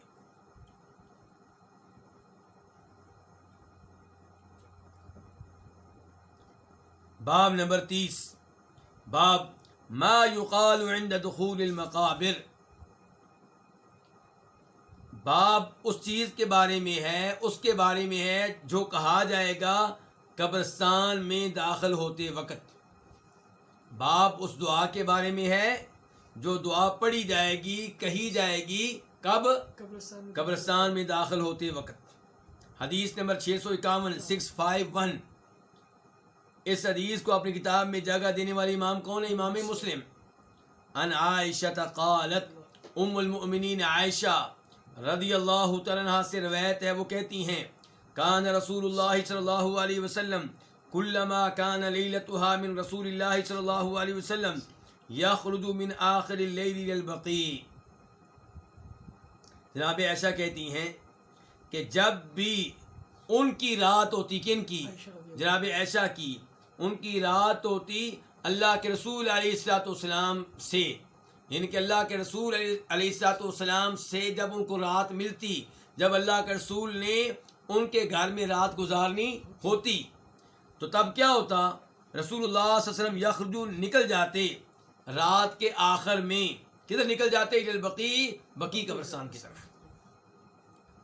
جی کبھی کبھی ہوتا تھا کہ اکثر تو جناب ایسا کہتے ہیں جب بھی اللہ کے رسول میرے گھر میں رات گزارتے، جب بھی آپ کی رات میرے پاس ہوتی، تو قبروں کی بار بار زیارت کرنی چاہیے۔ لیکن قبروں پہ زیارت کے لیے جائیں تو کرنا کیا ہے؟ وہ کریں جو اللہ کے رسول نے کیا، یہ نہیں کہ وہاں پہ جا کے شرک کریں، قبر والے سے مانگیں، قبر والے کی قبر کو سجدہ کریں، اس کی قبر کو بوسے دیں اور اس کی مٹی کو تبرک کے طور پہ اٹھائیں، یا قبر کے ارد گرد قبر والے کو راضی کرنے کے لیے بکرا ذبح کریں، یہ نہیں، وہ کام کریں جو اللہ کے رسول نے کیا ہے صلی اللہ علیہ وسلم۔ تو بقیع کس کو کہتے ہیں؟ مدینہ کے قبرستان کو، جو مسجد نبوی کے قریب ہے اور آج بھی موجود ہے، اور 10,000 کے قریب صحابہ کرام رضوان اللہ علیہ مجمعین کی اس قبرستان میں کیا ہے؟ قبریں ہیں۔ پاکستانی اور انڈین لوگ اس کو کیا کہہ دیتے ہیں؟ جنت البقیع، حالانکہ اسے جنت کہنا قرآن و حدیث سے ثابت نہیں ہے۔ یعنی کہ جنت جب آپ کہتے ہیں تو سننے والا سمجھتا ہے کہ شاید اس ٹکڑے کو جنت کا ٹکڑا قرار دیا گیا ہے، ایسا نہیں ہے۔ البتہ مسجد نبوی میں وہ جگہ موجود ہے جس کے بارے میں آپ نے فرمایا تھا کہ میرے گھر اور میرے ممبر کے درمیان میں جو جگہ ہے یہ جنت کے باغیچوں میں سے ایک باغیچہ ہے۔ لیکن یہ قبرستان عظیم ہے، اس لحاظ سے کہ اتنے عظیم صحابہ کرام یہاں پہ مدفون ہیں، اس لحاظ سے کہ نبی علیہ الصلوۃ والسلام نے اس قبرستان میں دفن ہونے والوں کے لیے دعا کی ہوئی ہے۔ فیقول، تو آپ کہتے، کیا کہتے؟ السلام علیکم دار قوم مؤمنین، مومن لوگوں کے گھر والوں، مومن لوگوں کے تمہارے اوپر سلامتی نازل ہو۔ دار اصل میں کیا ہے؟ یا اہل دار، کیا یا اہل دار، مومن لوگوں کے گھر والوں، السلام علیکم تمہارے اوپر کیا نازل ہو؟ سلامتی نازل ہو۔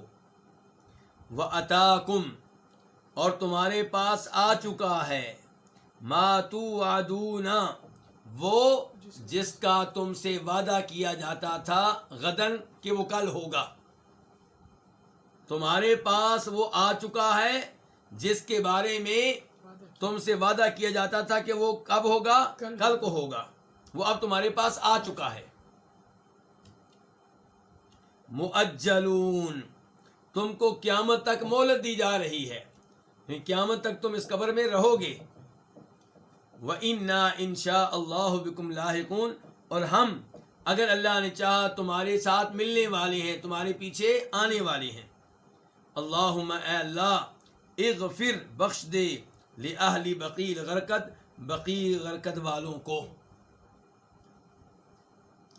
تو اس حدیث سے کیا مسائل معلوم ہوئے؟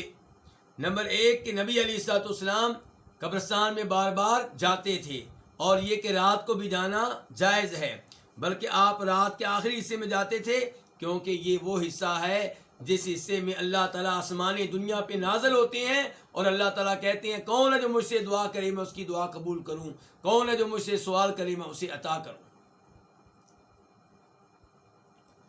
اس کے بعد یہ ہے کہ نبی علیہ السلام نے یہ دعا پڑھتے ہوئے قبرستان والوں کو مخاطب کیا ہے، تو کیا قبر والے سنتے ہیں؟ تو گزارش یہ ہے کہ آپ نے مخاطب کیا، یہ بات صحیح ہے، لیکن یہ نہیں آپ نے کہا کہ قبر والے سن رہے ہیں۔ صرف مخاطب کر دینے سے یہ لازم نہیں آتا کہ جس کو آپ مخاطب کر رہے ہیں وہ سنتا بھی ہے، ورنہ جناب عمر فاروق رضی اللہ تعالیٰ عنہ نے حجر اسود کو مخاطب کیا تھا، بخاری کی روایت ہے، کیا کہا تھا؟ اے حجر اسود، میں اللہ کی قسم اٹھا کے کہتا ہوں کہ تو نفع و نقصان کا مالک نہیں ہے۔ مخاطب کس کو کر رہے ہیں؟ تو کیا وہ سن رہا تھا؟ نہیں، یہ گفتگو کرنے کا ایک انداز ہے، اور ہمیں دعا سکھائی گئی ہے کہ جب بھی اسلامی مہینے کا نیا چاند آپ دیکھیں تو کیا دعا پڑھیں؟ اللہم احلہ علینا بالامن والایمان والسلامت والاسلام ربی و ربک اللہ، اے چاند تیرا رب بھی اللہ، میرا رب بھی اللہ، تو جب چاند کو آپ مخاطب کرتے ہیں کیا وہ سن رہا ہوتا ہے؟ لیکن یہ بات کرنے کا ایک انداز ہے، دعا پڑھنے کا ایک انداز ہے۔ جب آپ کسی معذور کو دیکھیں تو شریعت کہتی ہے اس کو دیکھ کے کیا پڑھیں؟ دعا پڑھیں۔ کون سی دعا؟ الحمدللہ الذی عافانی مما ابتلاک بی وفضلنی علی کثیر ممن خلق تفضیلا، کہ میں اللہ کی حمد و ثنا بیان کرتا ہوں، اللہ کا شکر ادا کرتا ہوں کہ اللہ نے مجھے اس آزمائش سے محفوظ رکھا جس میں تو مبتلا ہے۔ یہ آپ دعا اونچی آواز سے پڑھیں گے کہ آہستہ آواز سے؟ آہستہ آواز سے۔ اونچی آواز سے پڑھیں گے تو اس کو تکلیف دیں گے، جبکہ کسی مسلمان کو تکلیف دینا جائز نہیں ہے۔ تو یہ دعا آہستہ آواز سے پڑھی جائے گی، اس کے باوجود آپ اس کو مخاطب کر رہے ہیں جبکہ وہ سن ہی نہیں رہا۔ آپ کہہ رہے ہیں اللہ کا شکر ہے، اللہ کی حمد و ثنا بیان کرتا ہوں کہ اللہ نے مجھے اس آزمائش سے محفوظ رکھا جس میں تو مبتلا ہے۔ تو پتہ چلا یہ دعا پڑھنے کا ایک انداز ہے، گفتگو کا ایک انداز ہے۔ اس سے نتیجہ نکال لینا کہ وہ سنتا ہے، یہ غلط ہے۔ قرآن صاف صاف کہہ رہا ہے کہ جو بھی قبروں میں ہیں آپ انہیں اپنی آواز نہیں سنا سکتے۔ اور جب نبی علیہ الصلوۃ والسلام نے بطور معجزہ بدر کے مردوں سے خطاب کیا تھا، کافروں سے خطاب کیا تھا، تو صحابہ کرام حیران ہوئے تھے اور کہا تھا اللہ کے رسول آپ ان مردوں سے گفتگو کر رہے ہیں جن میں روح ہی نہیں ہے۔ اس کا مطلب ہے صحابہ کرام کا عقیدہ تھا کہ مردے سنتے نہیں ہیں، اور اگر یہ عقیدہ غلط ہوتا تو آپ اس عقیدے کی اصلاح فرما دیتے۔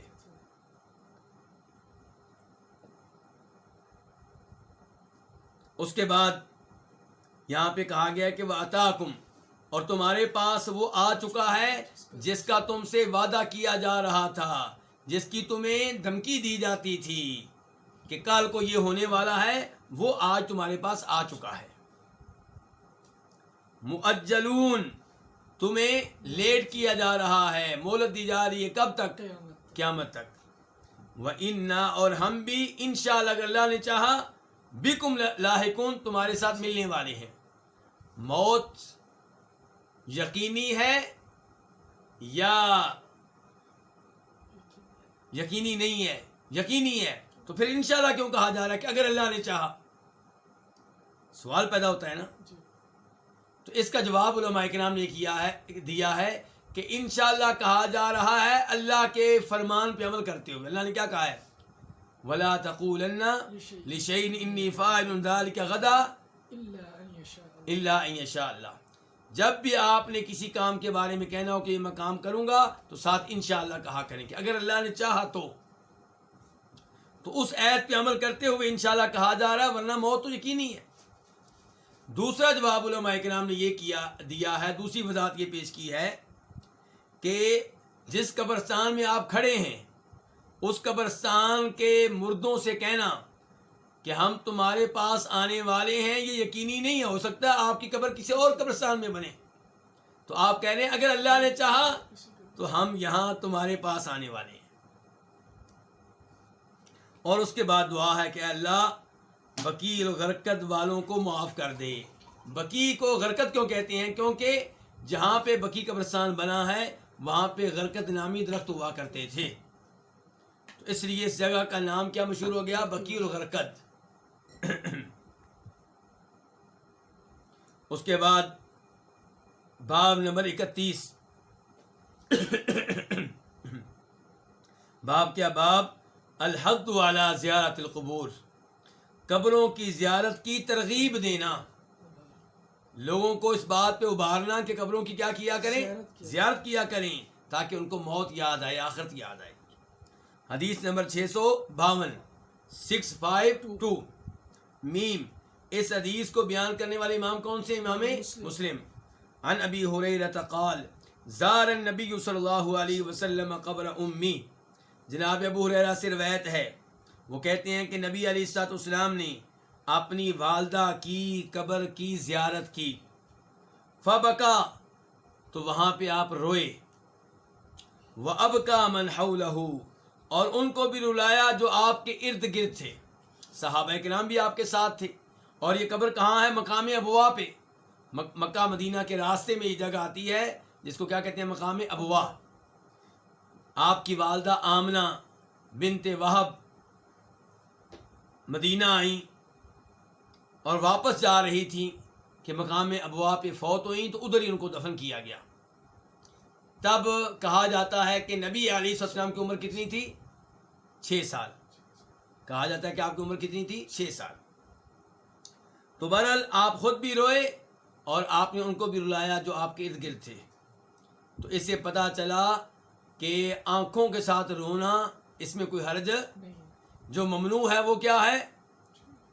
زبان کے ساتھ رونا، آوازیں نکالنا، چیخنا اور چلانا۔ فقال، تو آپ نے کہا زیارت کرنے کے بعد، رونے کے بعد آپ نے کہا استأذنت ربی فی ان استغفر لها، میں نے اپنے رب سے اجازت مانگی اس بات کی کہ میں ان کے لیے دعائے مغفرت کر لوں۔ کن کے لیے؟ اپنی والدہ کے لیے۔ فلم یؤذن لی، تو مجھے اجازت نہیں دی گئی۔ نبی علیہ الصلوۃ والسلام والدہ کے لیے دعائے مغفرت کرنا چاہتے ہیں، یہ کہنا چاہتے ہیں یا اللہ میری والدہ کو معاف کر دے، آپ کہتے ہیں مجھے یہ دعا کرنے کی اجازت نہیں دی گئی۔ وَاسْتَأْذَنْتُهُ فِي أَنْ أَزُورَ قَبْرَهَا، اور میں نے اس سے اجازت مانگی، کس سے؟ اللہ سے، اس بات کی کہ میں ان کی قبر کی زیارت کر لوں۔ کن کی قبر؟ والدہ کی۔ فَأُذِنَ لِي، تو مجھے اس چیز کی اجازت دے دی گئی۔ کس چیز کی؟ قبر کی زیارت کی۔ فَزُورُوا الْقُبُورَ، تو لوگوں قبروں کی زیارت کیا کرو۔ فَإِنَّهَا تُذَكِّرُ الْمَوْتَ، کیونکہ یہ موت یاد دلاتی ہیں۔ تو قبروں کی زیارت کا ایک بڑا مقصد کیا ہے؟ موت یاد آنا۔ تو پھر کن قبروں پہ جانا چاہیے؟ جن کو دیکھ کے موت یاد آئے۔ وہ قبریں جہاں پہ میلے لگتے ہیں، جہاں پہ ایسی قوالیاں پڑھی جاتی ہیں جن میں شرکی الفاظ ہوتے ہیں، جن کے ساتھ لوگ ڈانس کر رہے ہوتے ہیں، تالیاں بجا رہے ہوتے ہیں، اس قسم کی حرکتیں ہو رہی ہوتی ہیں، نشہ پینے والے جہاں پہ موجود ہوتے ہیں، بھنگی چرسی جہاں پہ موجود ہوتے ہیں، یہاں پہ موت یاد نہیں آئے گی۔ یہاں پہ جو موت یاد ہے وہ بھی بھول جائے گی۔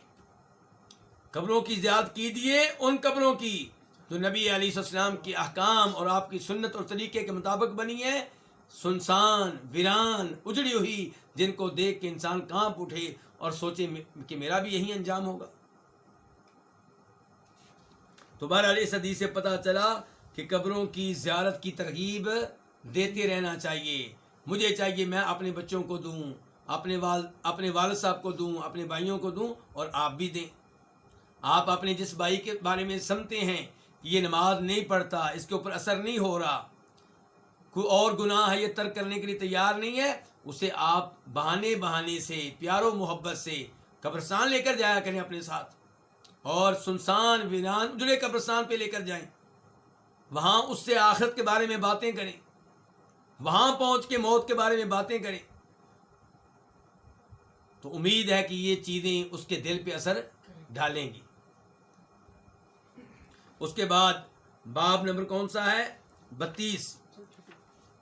باب فضل من مات له ولد فاحتسب، اس آدمی کی فضیلت جس کی اولاد فوت ہو جائے، جس کا بچہ فوت ہو جائے، فاحتسب، تو وہ کیا کرے؟ وہ ثواب لینے کے لیے صبر کرے۔ صبر کس لیے کرے؟ ثواب لینے کے لیے۔ کس سے ثواب لینے کے لیے؟ اللہ سے۔ اللہ کی رضا کی خاطر بچے کی فوتگی پہ بھی صبر کرے۔ حدیث نمبر 653 653 قاف، اس حدیث کو اپنی کتب میں جگہ دینے والے امام کون ہیں؟ امام بخاری اور امام مسلم۔ عن ابی ہریرہ رضی اللہ عنہ عن النبی صلی اللہ علیہ وسلم قال لا يموت لمسلم ثلاثة من الولد فيلج النار الا تحلة القسم، کہ نہیں فوت ہوتے 3 بچے لمسلمین، کسی بھی مسلمان کے، مرد ہو یا عورت ہو، کسی بھی مسلمان کے 3 بچے فوت نہیں ہوتے، فیلج النار، تو وہ جہنم کی آگ میں داخل ہو، ایسا ممکن نہیں ہے۔ یعنی کہ یہ ممکن نہیں ہے کہ کسی مسلمان کے 3 بچے فوت ہو جائیں، وہ صبر کرے اور پھر بھی جہنم میں داخل ہو، یہ ممکن نہیں۔ الا تحلۃ القسم، مگر قسم کو پورا کرنے کے لیے۔ اس کا کیا مطلب؟ یعنی کہ جہنم میں داخل ہوگا قسم کو پورا کرنے کے لیے۔ قسم سے کیا مراد ہے؟ یہاں پہ آپ کی توجہ چاہتا ہوں۔ اللہ تعالیٰ فرماتے ہیں سورہ مریم میں وَإِن مِّنكُمْ إِلَّا وَارِدُهَا كَانَ عَلَى رَبِّكَ حَتْمًا مَّقْضِيًّا، تم میں سے ہر کوئی جہنم پہ وارد ہونے والا ہے. ہر کوئی جہنم پہ کیا ہونے والا ہے؟ وارد ہونے والا ہے. اور اللہ تعالیٰ کہتے ہیں یہ بات حتمن پکی ہے، مقضیہ، اس کا فیصلہ ہو چکا ہے. تو سوال پیدا ہوتا ہے کیا انبیاء کرام علیہم الصلوۃ والسلام بھی نعوذ باللہ جہنم میں داخل ہوں گے؟ تو اس سوال کا جواب یہ ہے کہ ورود کے دو معنی ہوتے ہیں. ورود کے کتنے معنی ہوتے ہیں؟ ایک ہے اندر داخل ہونا اور ایک ہے اوپر سے گزر جانا. اور ہم سب جانتے ہیں کہ جہنم کے اوپر ایک پل ہے جس سے ہر ایک نے گزرنا ہے. کوئی گزرے گا بہت تیزی کے ساتھ، اور وہ پل کتنا چوڑا ہوگا؟ بال سے زیادہ باریک. بال سے زیادہ باریک پل سے گزرنے کے لیے نیک اعمال کی ضرورت ہے، توحید کی ضرورت ہے.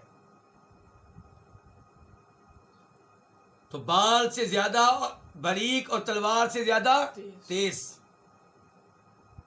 تو وہاں سے ہر ایک نے گزرنا ہے.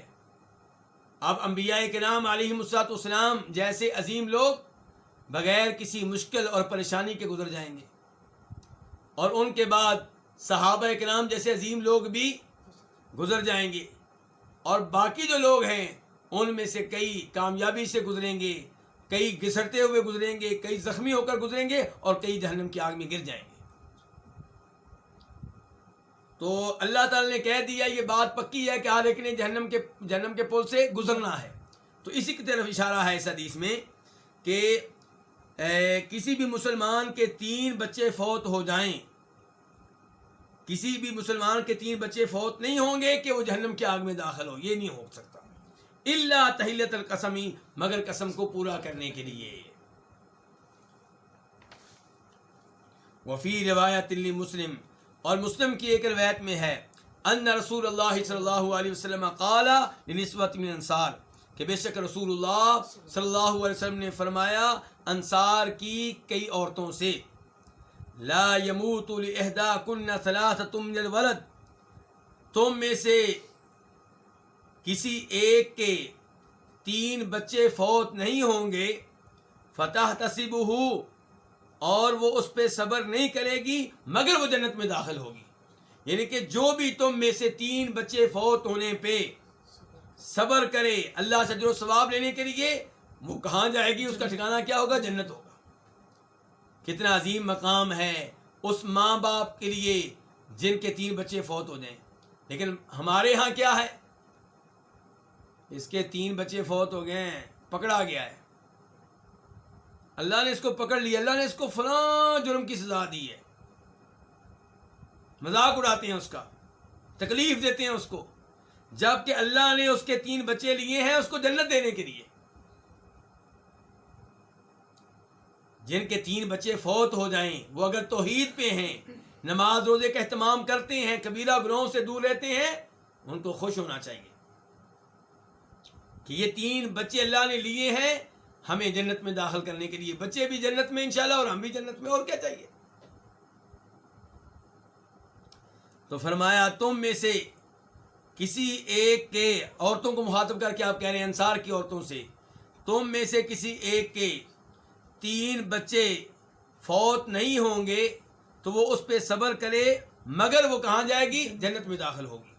فقالت امرأۃ منہن، تو ان عورتوں میں سے ایک عورت نے کہا او اثنین، یا پھر 2 بچے ہوں تو تب بھی. اے اللہ کے رسول، آپ نے کہا اب اثنین، یا 2 بچے ہوں تب بھی. یعنی کہ اگر تم میں سے کوئی عورت ایسی ہے جس کے 2 بچے فوت ہوں اور اللہ سے ثواب لینے کے لیے صبر کرے، وہ بھی کہاں جائے گی؟ جنت میں جائے گی. تو اس سے آپ اندازہ کر سکتے ہیں کتنا. لیکن صبر حقیقی صبر، اور صبر کا آغاز کب ہوتا ہے؟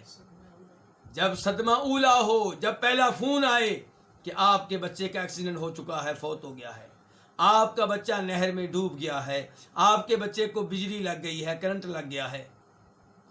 آپ کے بچہ جس جہاز میں سوار تھا وہ جہاز گر گیا ہے. یہ جو پہلی دفعہ خبر آتی ہے اسی موقع پہ کنٹرول کریں اور کہیں انا للہ و انا الیہ راجعون. آپ کی آنکھوں سے آنسو نکلیں کوئی مسئلہ نہیں, لیکن زبان سے رونا, چیخنا, چلانا, بال نوچنا, رخسار پیٹنا, گریبان پھاڑنا, یہ نوحہ ہے, یہ جائز نہیں ہے, اس کو صبر نہیں کہتے. اس کے بعد باب نمبر 33, باب کیا؟ لا یزکی احدن, کہ کوئی کسی کا تزکیہ نہ کرے, کسی کو پاک صاف قرار نہ دے. پاک و ہند میں وہ لوگ جن کی قبروں پہ دربار بنے ہوئے ہیں, جن کو پیر سمجھا جاتا ہے, لوگ ان کی گارنٹی دیتے ہیں بڑے دھڑلے سے, جی یہ پکا جنتی ہے, ہم مریدوں کو بھی جنت میں لے جائے گا, ہم نے اس کی بیعت کر لی ہے. ہم ہر سال چادر چڑھاتے ہیں اس کی قبر پہ, ہر سال بکرا دیتے ہیں, دیکھ دیتے ہیں, ہمیں بھی جنت میں لے جائے گا. کیونکہ پیر صاحب کو جب جنت میں بھیجا جائے گا وہ جنت میں جانے سے انکار کر دیں گے. وہ کہیں گے یا اللہ جب تک میرے مرید نہیں جائیں گے میں نہیں جاؤں گا, تو اللہ کو بات ماننی پڑے گی. ایسی بات کرنے والے اللہ کی شان کو نہیں سمجھ سکے, اللہ کے مقام کو نہیں سمجھ سکے, نبی علیہ السلام کی احادیث کو نہیں سمجھ سکے. آپ کیا کہہ رہے ہیں؟ لا یزکی احدن, کوئی کسی کا تزکیہ نہ کرے, کسی کو پاک صاف قرار نہ دے. حدیث نمبر 654 خا. اس حدیث کو اپنی کتاب میں جگہ دینے والے کون سے امام ہیں؟ امام بخاری.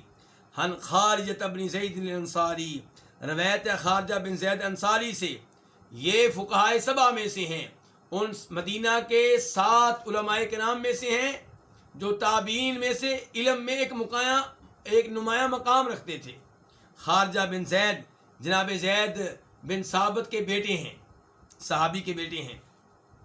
تو یہ کہتے ہیں ان ام العلا, کہ ام علا امراتم من نسائہم, جو ان کی عورتوں میں سے ایک عورت ہیں. کچھ لوگوں نے کہا ہے کہ شاید ان کی والدہ تھی, یہ خیال ہے واللہ عالم.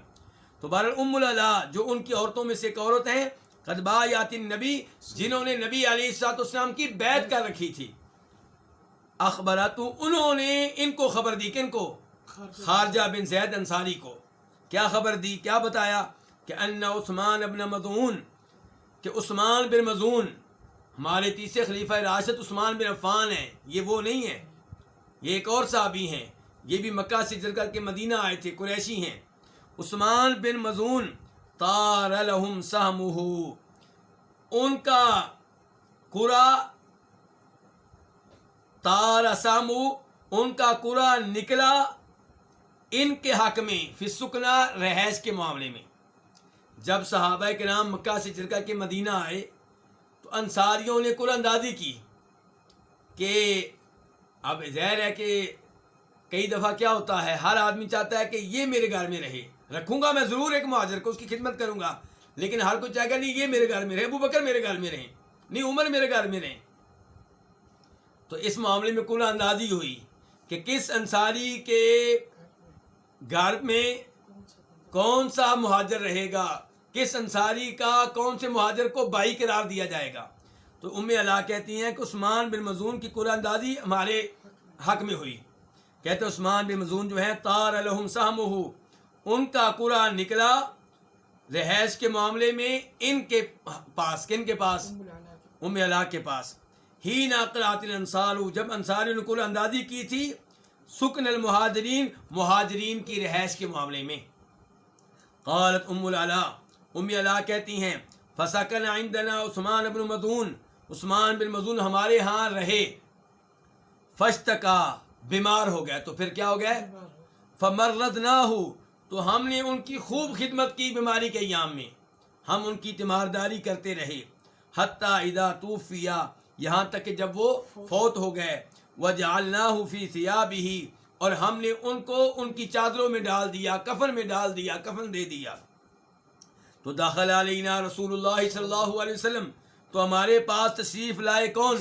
رسول اللہ صلی اللہ علیہ وسلم. فقلت, تو میں نے کہا رحمت اللہ علیک ابا الصائب, ابو صائب تمہارے اوپر اللہ کی رحمت ہو. ابو صائب کس کی کنیت ہے؟ عثمان بن مظعون کی. تو میں نے کہا ابو صائب تمہارے اوپر اللہ کی رحمت ہو. فشہادتی علیک لقد اکرمک اللہ, میری گواہی تمہارے بارے میں یہ ہے کہ یقیناً اللہ نے تمہارے اوپر کرم کر دیا ہے، اللہ نے تم کو عزت دے دی ہے۔ فقال علی النبی صلی اللہ علیہ وسلم، تو مجھ سے کہا کس نے؟ نبی علیہ الصلوۃ والسلام نے، وما یدریک ان اللہ اکرمہ، تمہیں کس نے بتایا ہے کہ اللہ نے اس کے اوپر کرم کر دیا ہے؟ تمہیں کس نے بتایا ہے کہ اللہ نے اس کو عزت دے دی ہے؟ گواہی دینے والی کون تھی؟ صحابیہ۔ اور کس کے حق میں گواہی دی ہے؟ ایسے صحابی کے حق میں جس نے اللہ کی راہ میں ہجرت کی تھی۔ اتنا عظیم عمل ہجرت کرنا جس سے سارے گناہ ختم ہو جاتے ہیں، اس کے باوجود آپ ڈانٹ رہے ہیں کہ تم اس کے حق میں گواہی کس بنیاد پہ دے رہی ہو؟ فقلت، تو میں نے کہا، کون کہہ رہی ہیں؟ ام اللہ کہہ رہی ہیں، لا ادری، مجھے نہیں پتا، مجھے علم نہیں ہے، بی ابی انت و امی، میرے ماں باپ آپ پہ قربان ہوں یا رسول اللہ، اے اللہ کے رسول۔ فقال رسول اللہ صلی اللہ علیہ وسلم، تو رسول اللہ صلی اللہ علیہ وسلم نے فرمایا، اما عثمان، جہاں تک تعلق ہے عثمان کا، فقد جاءہ واللہ الیقین، تو اللہ کی قسم یقیناً ان کے پاس موت اس حال میں آئی کہ انی لارجو لہ الخیر، کہ میں ان کے لیے خیر کی امید رکھتا ہوں، مجھے امید ہے کہ ان کو جنت ملے گی، میں ان کے لیے خیر کی امید رکھتا ہوں۔ واللہ، اللہ کی قسم، ما ادری، میں نہیں جانتا، وانا رسول اللہ، جبکہ میں اللہ کا رسول ہوں، کہ ما یفعل بہ، کہ عثمان کے ساتھ کیا ہوگا۔ امید ہے کہ خیر کا معاملہ ہوگا، لیکن علم نہیں ہے، امید ہے۔ نبی علیہ السلام کہہ رہے ہیں صحابی کے بارے میں، مہاجر کے بارے میں۔ قالت، تو جناب ام اللہ کہتی ہیں، فواللہ، اللہ کی قسم، لا ازکی احدا بعدہ ابدا، میں ان کے بعد، کن کے بعد؟ عثمان کے بعد کبھی بھی کسی کو پاک صاف قرار نہیں دوں گی۔ سیکھ لیا اللہ کے رسول علیہ السلام سے یہ ضابطہ اور اصول سیکھ لیا کہ کسی کے بھی حق میں گواہی نہیں دینی، 100% کو پکا جنتی ہے، وہ پکا ولی ہے۔ آپ یہ کہیں کہ ہمیں لگتا ہے کہ وہ آدمی اللہ کا ولی تھا، امید ہے کہ یہ آدمی جنتی ہوگا، لیکن پکا جنتی ہے اور اب ہمیں جنت میں لے کر جائے گا، یہ باتیں غلط ہیں۔ وَأَحْزَنَنِي ذَلِكَ، ام اللہ کہتی ہیں مجھے اس چیز نے غمگین کر دیا، ان کہ میں نے کہا تھا کہ اللہ نے کرم کر دیا ہے، اور آپ نے کہا تمہیں کہاں سے پتہ چل گیا؟ یہ جو واقعہ ہوا میں اس کی وجہ سے پریشان رہنے لگی۔ قالت، ام اللہ کہتی ہیں فنمت، تو میں ایک دن سوئی، فأریت لعثمان عینا تجری، مجھے عثمان کے حق میں مجھے ایک چشمہ دکھایا گیا جو چل رہا تھا، بہہ رہا تھا، کس کا؟ عثمان کا۔ خواب میں مجھے چشمہ دکھایا گیا جو کیا تھا؟ بہہ رہا تھا، کس کا تھا؟ عثمان کا۔ فجئت الی رسول اللہ صلی اللہ علیہ وسلم، تو میں اللہ کے رسول علیہ وسلم کے پاس آئی، فاخبرتہ، تو میں نے آپ کو بتایا، کیا بتایا؟ یہ خواب۔ فقال، تو آپ نے کہا، ذالک عملہ، یہ جو چشمہ پانی کا بہہ رہا ہے یہ اس کا عمل ہے، ان کے اعمال اب بھی جاری ہیں، ثواب مل رہا ہے اب بھی۔ تو پھر ام اللہ مطمئن ہو گئیں، کس کے بارے میں؟ جناب عثمان کے بارے میں۔ تو حدیث بہت واضح ہے، میں اس کی مزید تفصیلات میں نہیں جانا چاہتا کیونکہ آپ کا وقت ہو چکا ہے، اور ایک لائن پہ مشتمل ایک حدیث رہ گئی ہے، پھر نئی کتاب کا آغاز ہوگا، تو مجھے اجازت دیجئے کہ میں یہ ایک حدیث آپ کے سامنے رکھ دوں۔ باب نمبر 34، باب کیا ہے؟ النہی عن سب الاموات، مردوں کو برا بلا کہنے کی ممانت۔ جب کوئی فوت ہو گیا اب اس کو برا بلا نہ کہیں۔ حدیث نمبر 655 خواہ اس حدیث کو بیان کرنے والے امام کون ہیں؟ امام بخاری۔ عن عائشہ رضی اللہ عنہا قالت، ام المؤمنین عائشہ رضی اللہ عنہا سے روایت ہے، وہ کہتی ہیں، قال النبی صلی اللہ علیہ وسلم، نبی علیہ السلام نے فرمایا، لا تسبوا الاموات، مردوں کو برا بلا نہ کہو۔ کن کو برا بلا نہ کہو؟ مردوں کو، عام مردوں کو برا بلا نہ کہو، اور یہاں پہ لوگ صحابہ کے نام پہ تنقید کر رہے ہیں، انہیں برا بلا کہہ رہے ہیں۔ کتنی بڑی بدنصیبی ہے، جناب ابو بکر پہ تنقید کرنا، جناب عمر پہ، جناب عثمان پہ، جناب عائشہ پہ۔ اللہ کے رسول تو عام مردوں کے بارے میں کہے، لا تسبوا الاموات، مردوں کو برا بلا نہ کہو، ان کے مسلمان مردوں کو برا بلا نہ کہو۔ فإنهم قد افضوا الى ما قدموا، کیونکہ وہ پہنچ گئے ہیں وہاں تک وہ پہنچ گئے ہیں اس تک جو انہوں نے آگے بھیجا. اگر اچھے اعمال کیے تھے تو اچھا بدلہ ان کو مل رہا ہے، برے اعمال کیے تھے تو ان کو سزا مل رہی ہے، تم ان کو برا بلا نہ کہو. پھر میں ترجمہ کر دوں. آپ کہہ رہے ہیں مردوں کو برا بلا نہ کہو کیونکہ وہ پہنچ گئے ہیں اس تک جو انہوں نے آگے بھیجا، جو خیر آگے بھیجی، جو شر آگے بھیجا، جو گناہ آگے بھیجے، جو نیکیاں آگے بھیجی، اس کا بدلہ انہوں نے پا لیا، اس کا انجام اور نتیجہ انہوں نے پا لیا. تو اس سے پتہ چلا کہ مردوں کی برائیاں بیان کرنا درست نہیں ہے. لیکن اگر کوئی ایسا آدمی گزرا ہے جس کی لوگ پیروی کرتے ہیں، جس کو ہیرو بناتے ہیں، جس کی سیرت پہ نقش قدم پہ چلنے کی کوشش کرتے ہیں، تو اس کی حقیقت اگر آپ واضح کرتے ہیں. مثال کے طور پہ ایک آدمی کفر و شرک پہ تھا، قبر پرست تھا، اور لوگ اس کو پیر مانتے ہیں اور اس کی کتابیں پڑھتے ہیں، اس سے متاثر ہوتے ہیں، تو آپ بیان کریں گے اچھے انداز میں اخلاق کے ساتھ کہ نہیں بھائی اس آدمی میں یہ غلطیاں تھیں، اس لیے اس سے بچیں، اس کی کتابوں سے بچیں، اس کی کتابوں سے دور رہیں، اس کی کتاب میں یہ چیزیں خلاف عقیدہ لکھی ہیں، صحیح عقیدے کے خلاف ہیں، صحیح منہج کے خلاف ہیں، قرآن و حدیث کے خلاف ہیں. وہ تو منکر حدیث تھا، وہ تو اپنی کتب میں بدعتوں کو رواج دیتا تھا. تو یہ جائز ہے. اور ایسے ہی علماء کرام کا اتفاق ہے کہ حدیث کے جو راوی ہوتے ہیں، حدیث بیان کرنے والے، ان کے اوپر تنقید کرنا تاکہ پتہ چلے کہ وہ اس قابل ہے کہ نہیں کہ اس کی حدیث لی جائے، تو یہ بھی جائز ہے. اچھے انداز کے ساتھ، اخلاق کے ساتھ، بلکہ ساتھ ان کو دعا بھی دے دیں اگر اس نے کوئی بڑا جرم نہیں کیا تو. مثال کے طور پہ اتنا سا مسئلہ ہے کہ اس کا حافظہ صحیح نہیں تھا، تو آپ بیان کریں گے کہ اس کا حافظہ صحیح نہیں تھا، یعنی کہ اس کی حدیث کے اوپر اعتماد نہیں کیا جا سکتا، لیکن وہ مجرم تو نہیں ہے نا، تو آپ اس کے لیے دعا کریں گے کہ اللہ اس کے اوپر رحمت نازل فرمائے.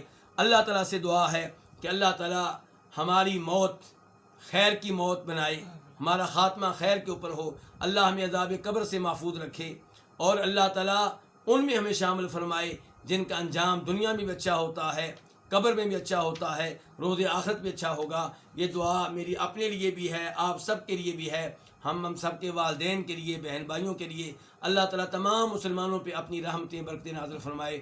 وآخر دعوانا ان الحمدللہ رب العالمین. اس کے بعد جس کتاب کا آغاز ہو رہا ہے وہ کتاب الزکوٰۃ ہے. زکوٰۃ کے بارے میں، صدقہ خیرات کے بارے میں احادیث ہوں گی. اللہ تعالیٰ ہمیں یہ احادیث پڑھنے کی توفیق دے. وآخر دعوانا الحمدللہ رب العالمین.